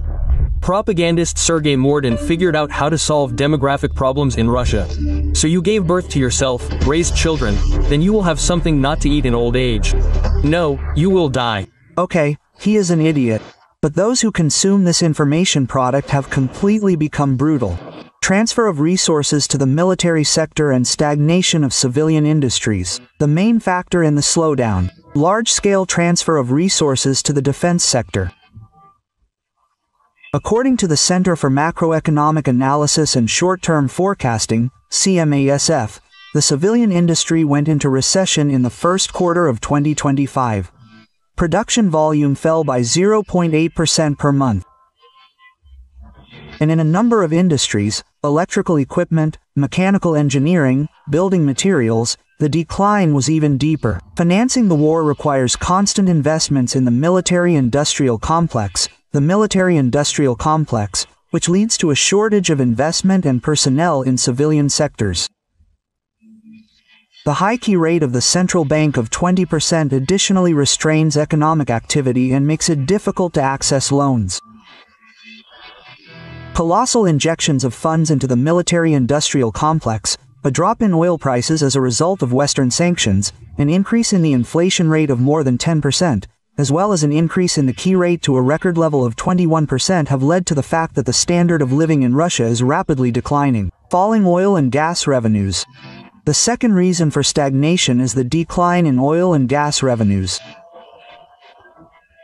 If in 2022, energy exports brought in record revenues, then in 2020 the situation changed radically. Ural's oil prices fell to $53.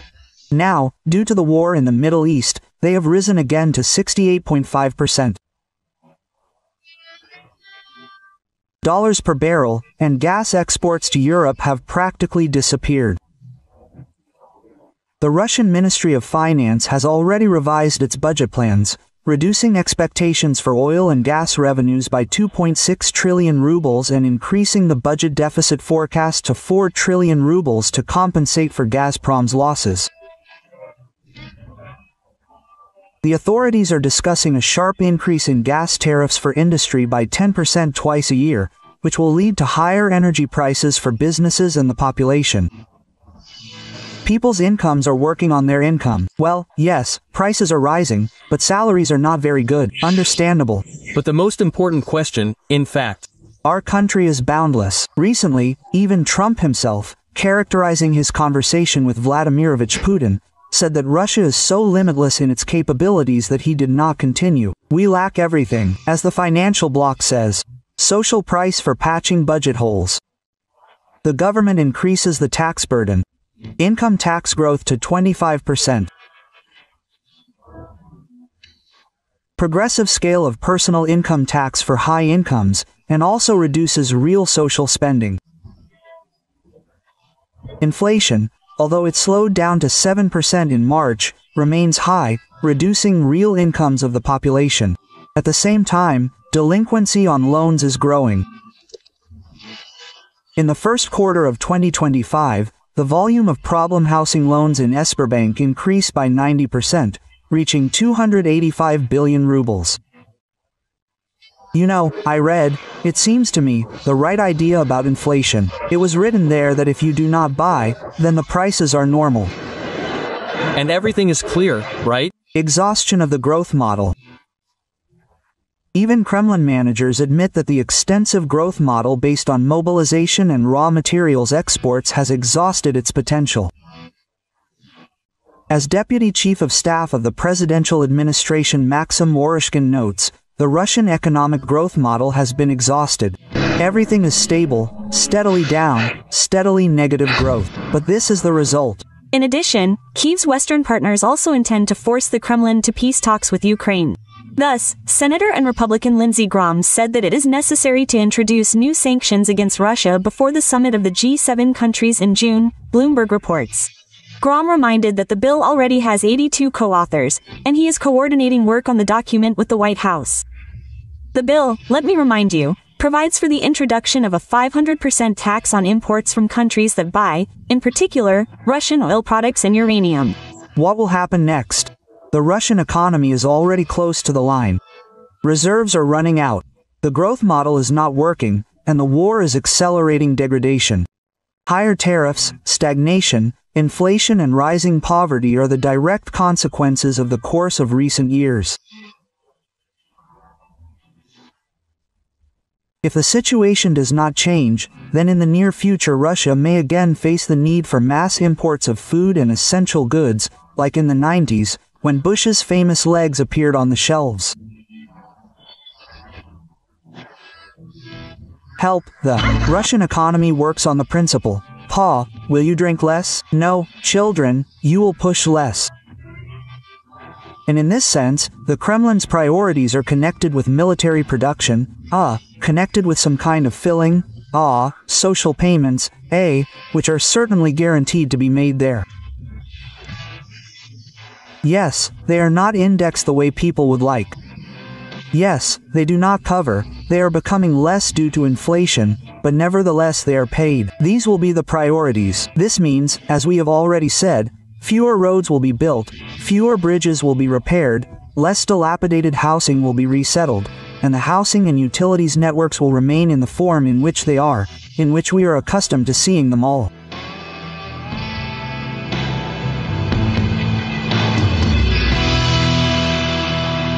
What is needed in crazy quantities?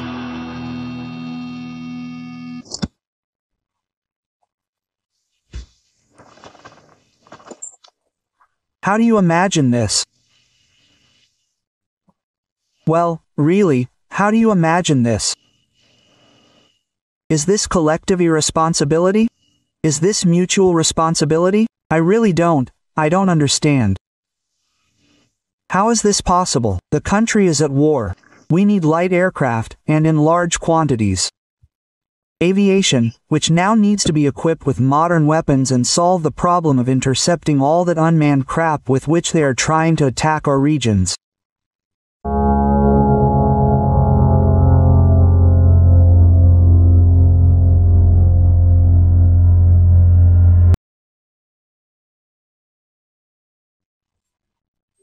The so-called SVO has been going on for 4 years now, which is why even convinced Zetniks have questions.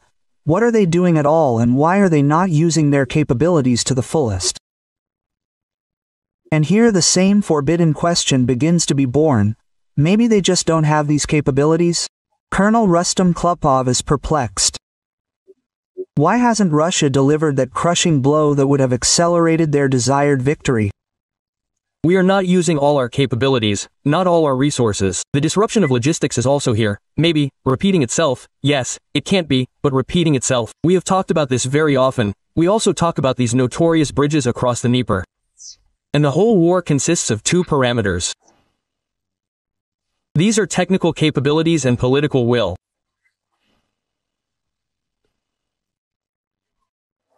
The question is, we don't have the technical capabilities to destroy these bridges, or, therefore, the leadership says, stop, let's wait for some reason. But if this is a technical capability, it is easily resolved. If we had set ourselves the goal of destroying the bridge on the Liman near Odessa, that's it, no one talks about it. They tried to restore it several times, but destroyed it again. Even today it is unclear whether it is in good condition or not. The same thing happened with any other bridge, like the Antonovsky Bridge. They tried to destroy it with their HIMARS. At first, nothing worked. In the end, we blew it up ourselves and made it completely unusable. And here, too, we have the strength and the ability and the means to reach every bridge. Technically, through intelligence means, anyway. Asymmetrical strikes. It would seem that we are talking about, increasing our capabilities through symmetrical strikes. Ukraine has clearly shown us, we experienced this by our own example, the asymmetrical strike on Kursk brought us a lot of trouble. And now we have liberated the territories, thank God, and we are very seriously monitoring that this does not happen there in any of the other directions. Why don't we create the same conditions in the Bryansk direction, in the Kiev direction, in the Lvov direction? Let's return to this topic again in order to stretch the front line. So, the Ukrainian side does not have enough forces and resources to close all the gaps. And it is hard for them, hard enough to stretch their forces in these directions in order to weaken their resistance in the direction of the main attack. And here some kind of discrediting of the Russian army begins. Klupov said that it is time to clarify Putin's goals, because Russia not only failed to achieve its goals, but achieved the opposite effect and only worsened its situation. After all, the so-called denazification announced by Putin gave rise to even greater hatred on the part of Ukraine, and demilitarization led to the fact that the Ukrainian army only grew stronger and received support from the most powerful armies in the world.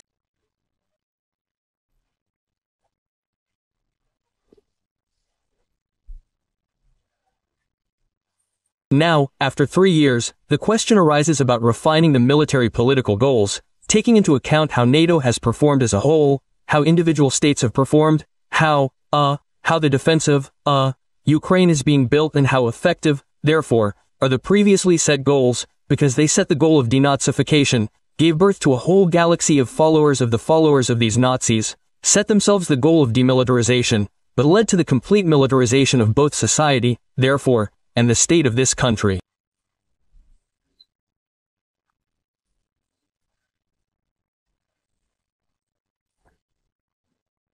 So it all came to the point that even the Kremlin mouthpieces stopped blindly believing Putin and declared to the whole country that their methods turned out to be ineffective, and their enemy is not weak, but an inventive and strong enemy who is capable of inflicting enormous damage on them. Even Kremlin radio is already openly admitting that sanctions are working. The economic situation is rapidly deteriorating, oil prices are falling, and the money is going to a war that is not producing results. They admit that there is less and less money in the budget, and no one knows where to get it. Economics and technology consultant Petr Zabortsev admitted live on air that a hole has formed in the budget, which is associated with a drop in income.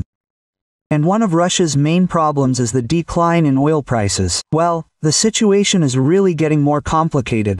Already at the beginning of the year, it became clear that the federal budget, in the parameters that it was laid down in the law last year for this year, is not being implemented.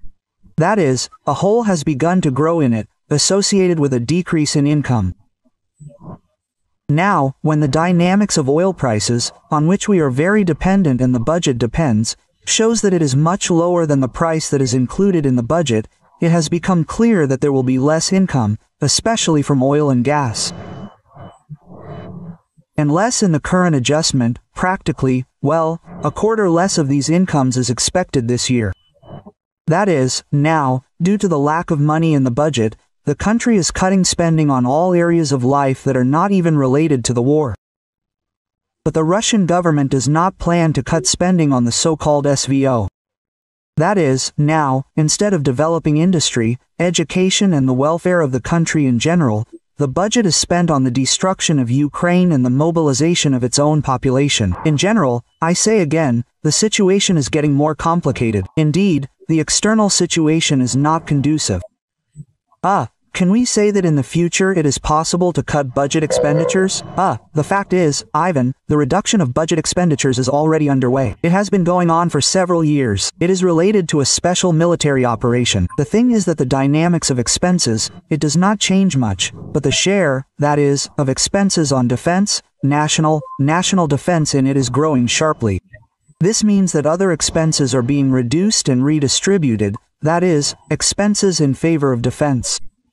That is, they directly admit that it is more important for Putin not to develop his country, but to wage a war of conquest against another state, while increasing Russian cemeteries. And there is simply nothing to cover the hole in the budget. Frankly speaking, there is a deficit and there is nothing, well, to cover it, in general. That is, external and external loans are closed, by and large. Internal borrowing is mainly only from oneself, because the basis of the financial sector is the state banks.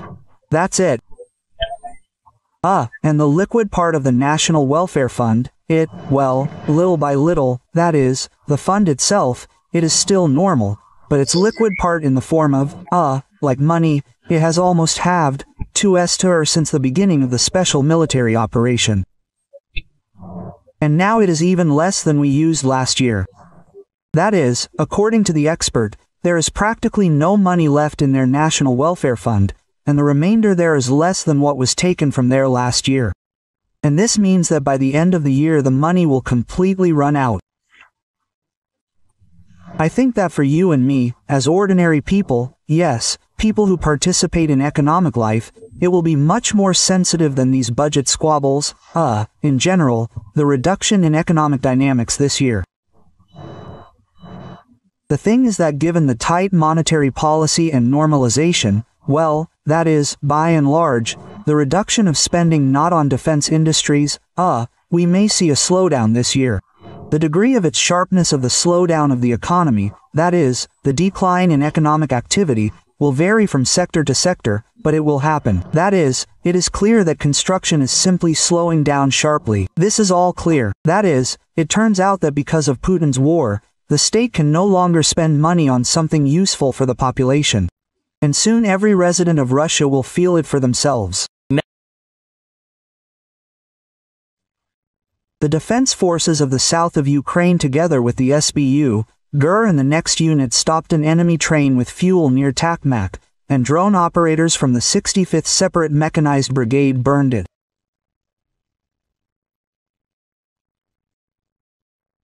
As a result of the operation, several tanks with fuel, which was intended for use by the Russian occupation army, were destroyed.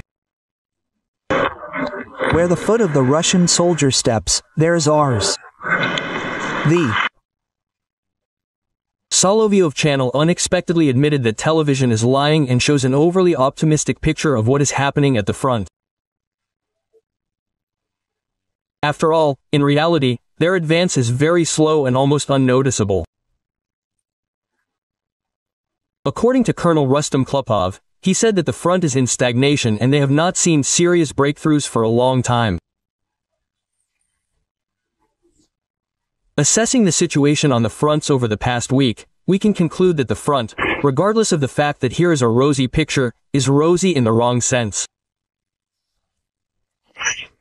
Such a promising picture we have, therefore, on television screens. In fact, the front is in a certain degree of stagnation. There are no serious activations in any of the directions. The front continues to move with such a creeping advance. Well, on the one hand, this is good, but on the other hand, the progress is quite slow. They said about the regions in Ukraine that we consider ours. Yes, I have said many times that I consider the Russian and Ukrainian people to be one people. In fact, in this sense, all of Ukraine is ours.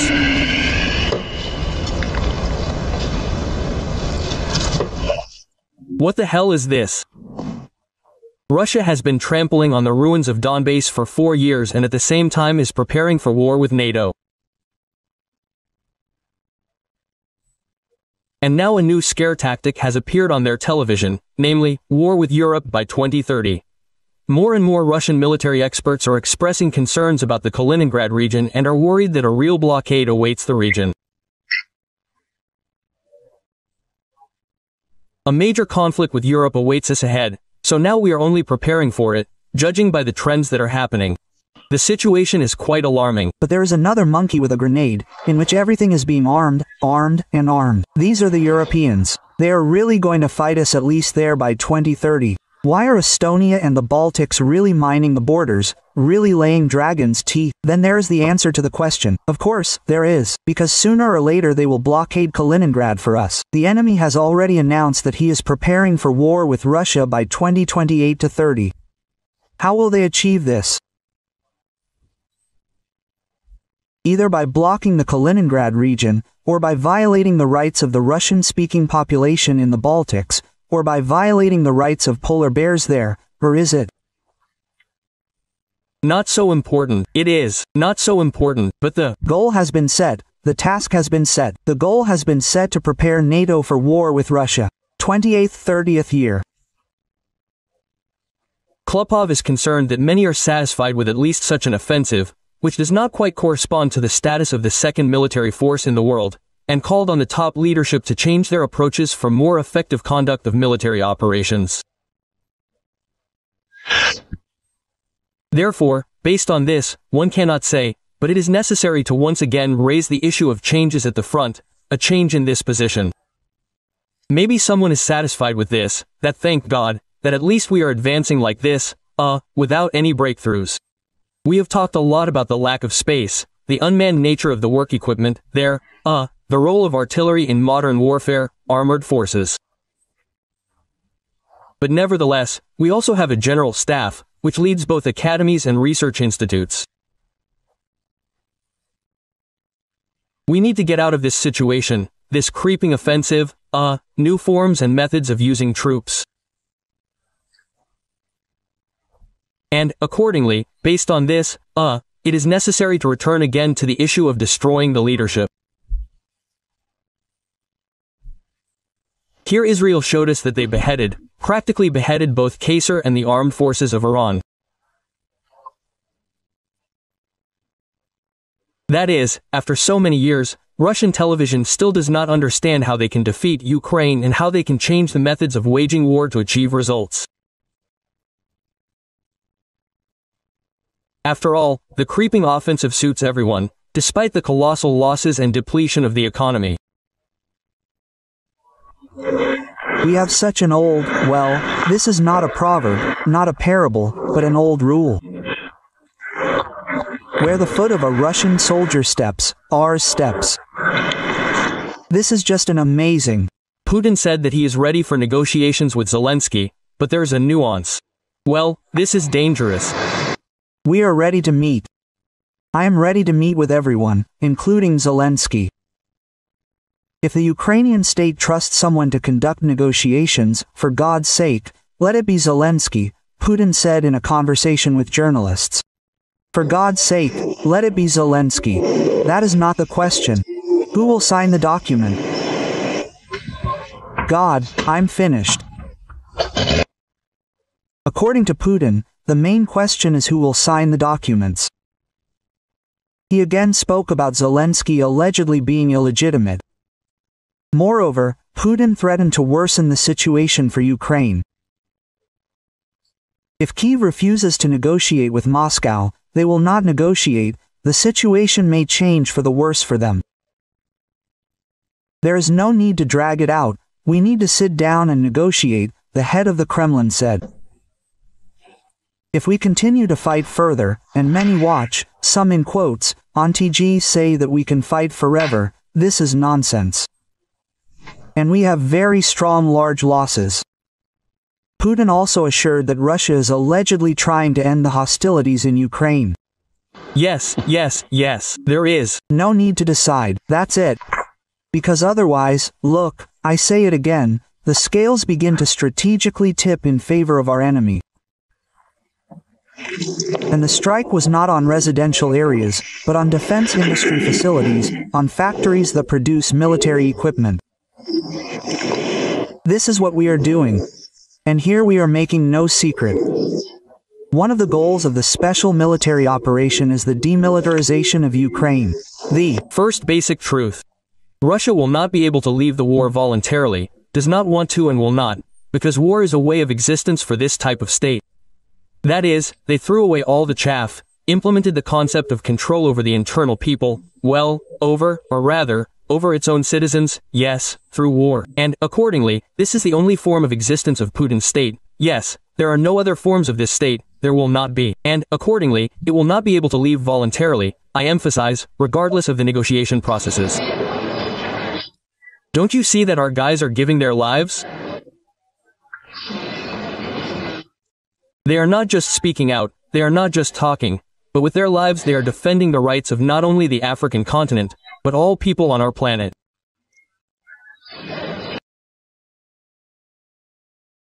This special operation is not aimed at the civilian population.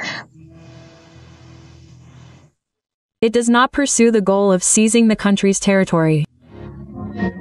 And our army did not come to seize, but to help. Don't you think that Ukraine is still an ambition, an unhealthy ambition of one person in the Russian Federation? Regarding the regions that we consider ours, I consider the Russian and Ukrainian people to be one people. All of Ukraine is ours. Wherever the foot of a Russian soldier steps, that is ours. We do not have the goal of taking money, but I do not rule it out. The Russian and Ukrainian people are one people. In fact, in this sense, all of Ukraine is ours. If he used to say that they are a brotherly people, now lately he has been saying all the time that they are one people. What can I say? Putin's goal from the very beginning was all of Ukraine. That is why on February 24, 2022, he went in columns to Kyiv, Kharkiv and other cities clockwise all the way to Odessa. And if he did not reach Odessa, it is only because he was stopped near Nikolaev. They are not there. Why? Because they got it. That's all. And if he lost Kherson, it was only because he was driven out of there by Ukrainian troops, just as he was driven out of Kyiv, Chernigov, Sumy and Kharkiv. And where are they now? Kiev region. Perhaps the difference between then and now is that Putin used to be forced to disguise his intentions under some euphemisms, because he was rebuffed, including by Biden, no matter how insufficient the American aid provided to Ukraine was, and now he has become so bold that he does not consider it necessary to hide his intentions. So he says, we want everything, where we get to, we will get there. We will take as much as we can, quote, but we will not stop. We need all of Ukraine. We call it different things. We call it denazification. Try to achieve denazification if we do not have political control over this territory. We need demilitarization. Try to ensure militarization, that is, the absence of military power in a country that is independent, sovereign and has the support of NATO. This is impossible without establishing control over the entirety of this territory. Not Lugansk and Donetsk will be ours, but all of Ukraine. And all of this is more than Lugansk and Donetsk. But there is a nuance. I want to take and I can take. These are different things. And the difference between these two things exists only thanks to the Ukrainian defense forces, which are holding back the Russian occupation army on the borders where the fighting is now taking place. Therefore, all these years, the number one task for the entire free world has been supporting the armed forces of Ukraine. After all, Putin's want is not limited to Kiev, Kharkiv, Sumy or Lviv. It extends to Vilnius, Sri Lanka, Tallinn, Warsaw and other European cities. The Atlantic. That is, in theory, until a Russian soldier is stationed as a garrison and cooks porridge to feed the liberated residents of Berlin, Paris and Lisbon, these bastards will not calm down. This year we are advancing 5 times faster than last year. We are great, we have accelerated, but at this rate, if we are to liberate the entire Donetsk region, it will take 3 years or more. Just in the Donetsk region, I am 30 meters km per day. It's just pure mathematics. The advance of the Russian occupation army in the Sumy region, if not stopped, then at least localized. Unikovka is now turning into Novy-Vovchansk for the Russian army. There is no threat of capturing Sumy, only shelling. The Ukrainian army is holding on, but desperately needs international support. For us, Ukraine is a source of danger, and the SVO began because of this, and Donbass fought for this. For 8 years, it resisted the spread of the threat from Kyiv, from Ukraine. And it must end precisely with the elimination of this threat. That is, we are not discussing issues of constitutional territories. They have already been enshrined. We will not discuss them in any format. There are simply no negotiations on the status of the LPR, DPR, Kherson, Zaporizhia, Crimea. There is no point. We do not discuss. We can only discuss things that are related to how life will be organized in the territory that is not yet under our control. I have a lot of questions about the Odessa, Nikolaev, Dnipropetrovsk and Kharkiv People's Republics. Absolutely right, because there are a lot of questions. Vladimir Vladimirovich imagines himself to be a great geopolitician, a historical figure. He is very concerned with the question of how to enter the history textbooks. He is not concerned with the question of, the lack of warm toilets in the Tavera region, in schools. This is all nonsense. But geopolitics, this is his. Frankly, history knows a huge number of examples when a mentally ill person stood at the head of the country. But this is it. But history has experienced this, chewed it over and spat it out. And this will pass. Changing the demarcation line of influence zones in Europe, denoting Central Europe and throwing the United States of America out of Europe. This is his official goal, the strategic goal not only of Putin, but of these very circles, this very, revanchist, group, in the Russian leadership and in Russian society, but of the group that perceives all of Central Europe as a zone of influence of Russia. And the question is, why should he stop? He should use this very moment to fix the new state, to compensate for that very geopolitical catastrophe that happened in 1991, which Putin has spoken about more than once. And then he can say, yes, now we can, at least for a while, suspend military action. I am a Russian, and I do not need foreign territories. I do not need Crimea, that is Ukraine. I do not need Donetsk and Lugansk. These territories also belong to Ukraine. I do not need the territory of Mariupol or other cities occupied by a criminal state. I do not understand why I should expand my borders if my country is dying out, degrading and overgrown with hogweed. I have no doubt that my country's soldiers should not be on the territory of Syria, Georgia, Ukraine or other states. I did not give my permission for my contributions to be spent on missiles and shells that fly to foreign countries, killing hundreds of thousands of people like me. I do not understand how my compatriots even explain to themselves the need for wars and the need to seize foreign territories. How did they come to the conclusion that with weapons in hand you can bring love, kindness, and freedom? How can you call occupation, murder, violence, torture, and other crimes the Russian world? Today's Russia is a threat to the entire sane world of militarization.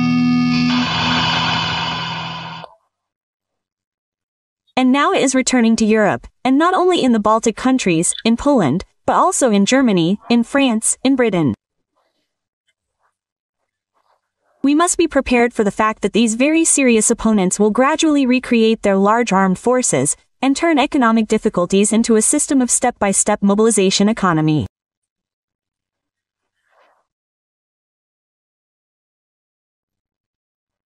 The Atomic Energy Organization of Iran announced that the Islamic Republic will significantly increase the production of enriched uranium.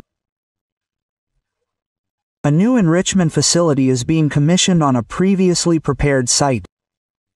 The first-generation centrifuges at the Fordow facility will be replaced with new sixth-generation ones. And some small things. We will reduce cooperation with the Megate, send inspectors. Our response to the Zionists and the Americans will shake the foundations of the universe, the pillar of sacred fire and blah blah blah. In general, the Khamenei people need additional penetration. Note that the U.S. strike on Iran did not involve 3 aircraft carriers and their escort ships, and they are there. And since strategic aviation has already been used, they are there for a reason. One can fully expect an even more massive strike. We once offered our Iranian friends to work in the field of air defense systems.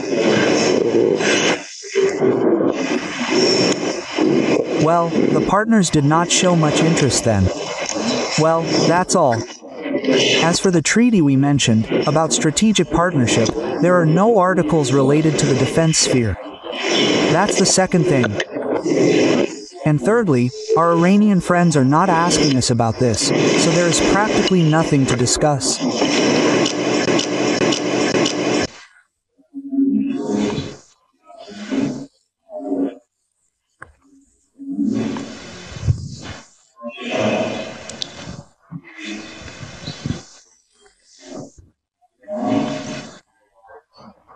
There's another indirect sign that the Israeli Air Force has seized and firmly held air superiority.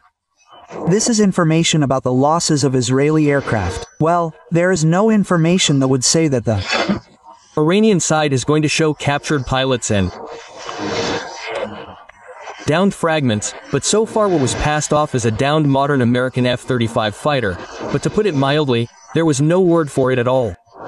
Well, that's not even the point, you understand? During any combat operations, there are losses. Even when they are within 4 to 5%, they are considered acceptable. There, 10 to 15, that's already sensitive. Well, here, well, even if you show this captured pilot, the downed plane, well, what does that mean? This means that air supremacy remains with the Israeli Air Force. Judging by the initial reports, the results are quite satisfactory, or rather, approximately what was planned. Of course, we are talking about an event of colossal importance for the Middle East region and for world politics in general, for the situation in the Middle East. The Americans intervened in the war. This changes the situation both from a military and strategic point of view, because after the military, of course, the Americans are able to add more to Israel's capabilities. They have already done this. Accordingly, certain military problems can be resolved more radically and more quickly. But besides everything else, by intervening in the war, the Americans took upon themselves, perhaps to a significant extent, I will not say responsibility, but, let's say, responsibility for some kind of political settlement, hypothetical. That is, if Iran does agree to some kind of settlement, then, in fact, it will be with the Americans, who, if earlier they were, well, let's call it that, involved in a voluntary mode, now they are direct participants. Well, and, in addition, a variety of scenarios are possible. Iranian strikes on the Americans. I was literally not aware of the last minutes. It seems like there was a strike on us. By the way, I managed to hear that you discussed the shelling of certain objects by the Iranians, in particular the statement on the Nastatsione Institute for Biological Research. In fact, there is such an institute and it is a secret facility. It is related to the Ministry of Defense, but I can say firsthand that I do not know what else was the target, but tens of meters from my house, literally several dozen in the middle of a residential area, a submunition exploded. In fact, I am now considering the damage from what happened. Submunitions are part of a multiple warhead of a missile that spreads out to hit a wide area. So, imagine, it was used against a city, from which the nearest military facility, I mean not from the city, from the place where the submunition landed, is very far. And on the other hand, a submunition, and they're spread over a city is a cluster munition. This is a sign of a direct war crime, when you shell a populated area. The principle, to cover a large area. There is no talk of any accuracy. And there is no talk of certain objects being there. The desire to hit as many people as possible. Fortunately, in our place this did not happen. Property damage is material. Well, a clear example of Iran's actions, no matter where they were aiming. In other cases, there are obvious cases of deliberate shelling of cities and the principle of whoever God sends. We have seen that over the last few days the American military has been moving troops closer to this region. Yes, there are ships and planes and so on. Tell me, do you think the Iranian authorities had any room to maneuver to, I don't know, somehow strengthen this facility in Fordow even more or do something to secure their, so to speak, peaceful nuclear program? No, of course, they didn't have the slightest opportunity. The only opportunity was to remove something from certain facilities if they assumed that they would be subject to strikes. Perhaps this was done, but in any case, it was a minor matter. To dismantle serious property. It's hard for me to say how it works technically, but in any case, it should take a lot of time from the point of view of air defense. Naturally, Iran had nothing to do here at all. By the way, in recent days I was especially amused by the statements of some Russian commentators that the Americans are afraid or will be afraid to strike this facility because of the alleged presence of Russian-made air defense systems somewhere there. Naturally, this was funny and could not have been an obstacle. However, the Russian-made systems were destroyed earlier by the Israeli army. In any case, the Iranians had nothing to do. The only thing that could have stopped this was if the Iranian government had accepted the demands of the United States. We understand this today, but they were not going to accept them. Either they did not believe that the Americans would dare, earlier, they did not believe that Israel would dare, or they believe that no matter what, we will not give up enriching uranium and are ready for an escalation. They have already received an escalation. And how can Russian people who have disgraced the great aviation industry calmly walk the earth?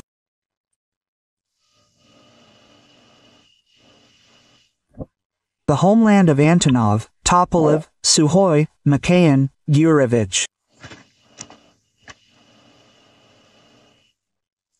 And now someone appears and says, well, here and their billions, it didn't work out. Degrees should be annulled. You are not aircraft engineers, you are not designers, you are a disgrace to the people, you have disgraced the country.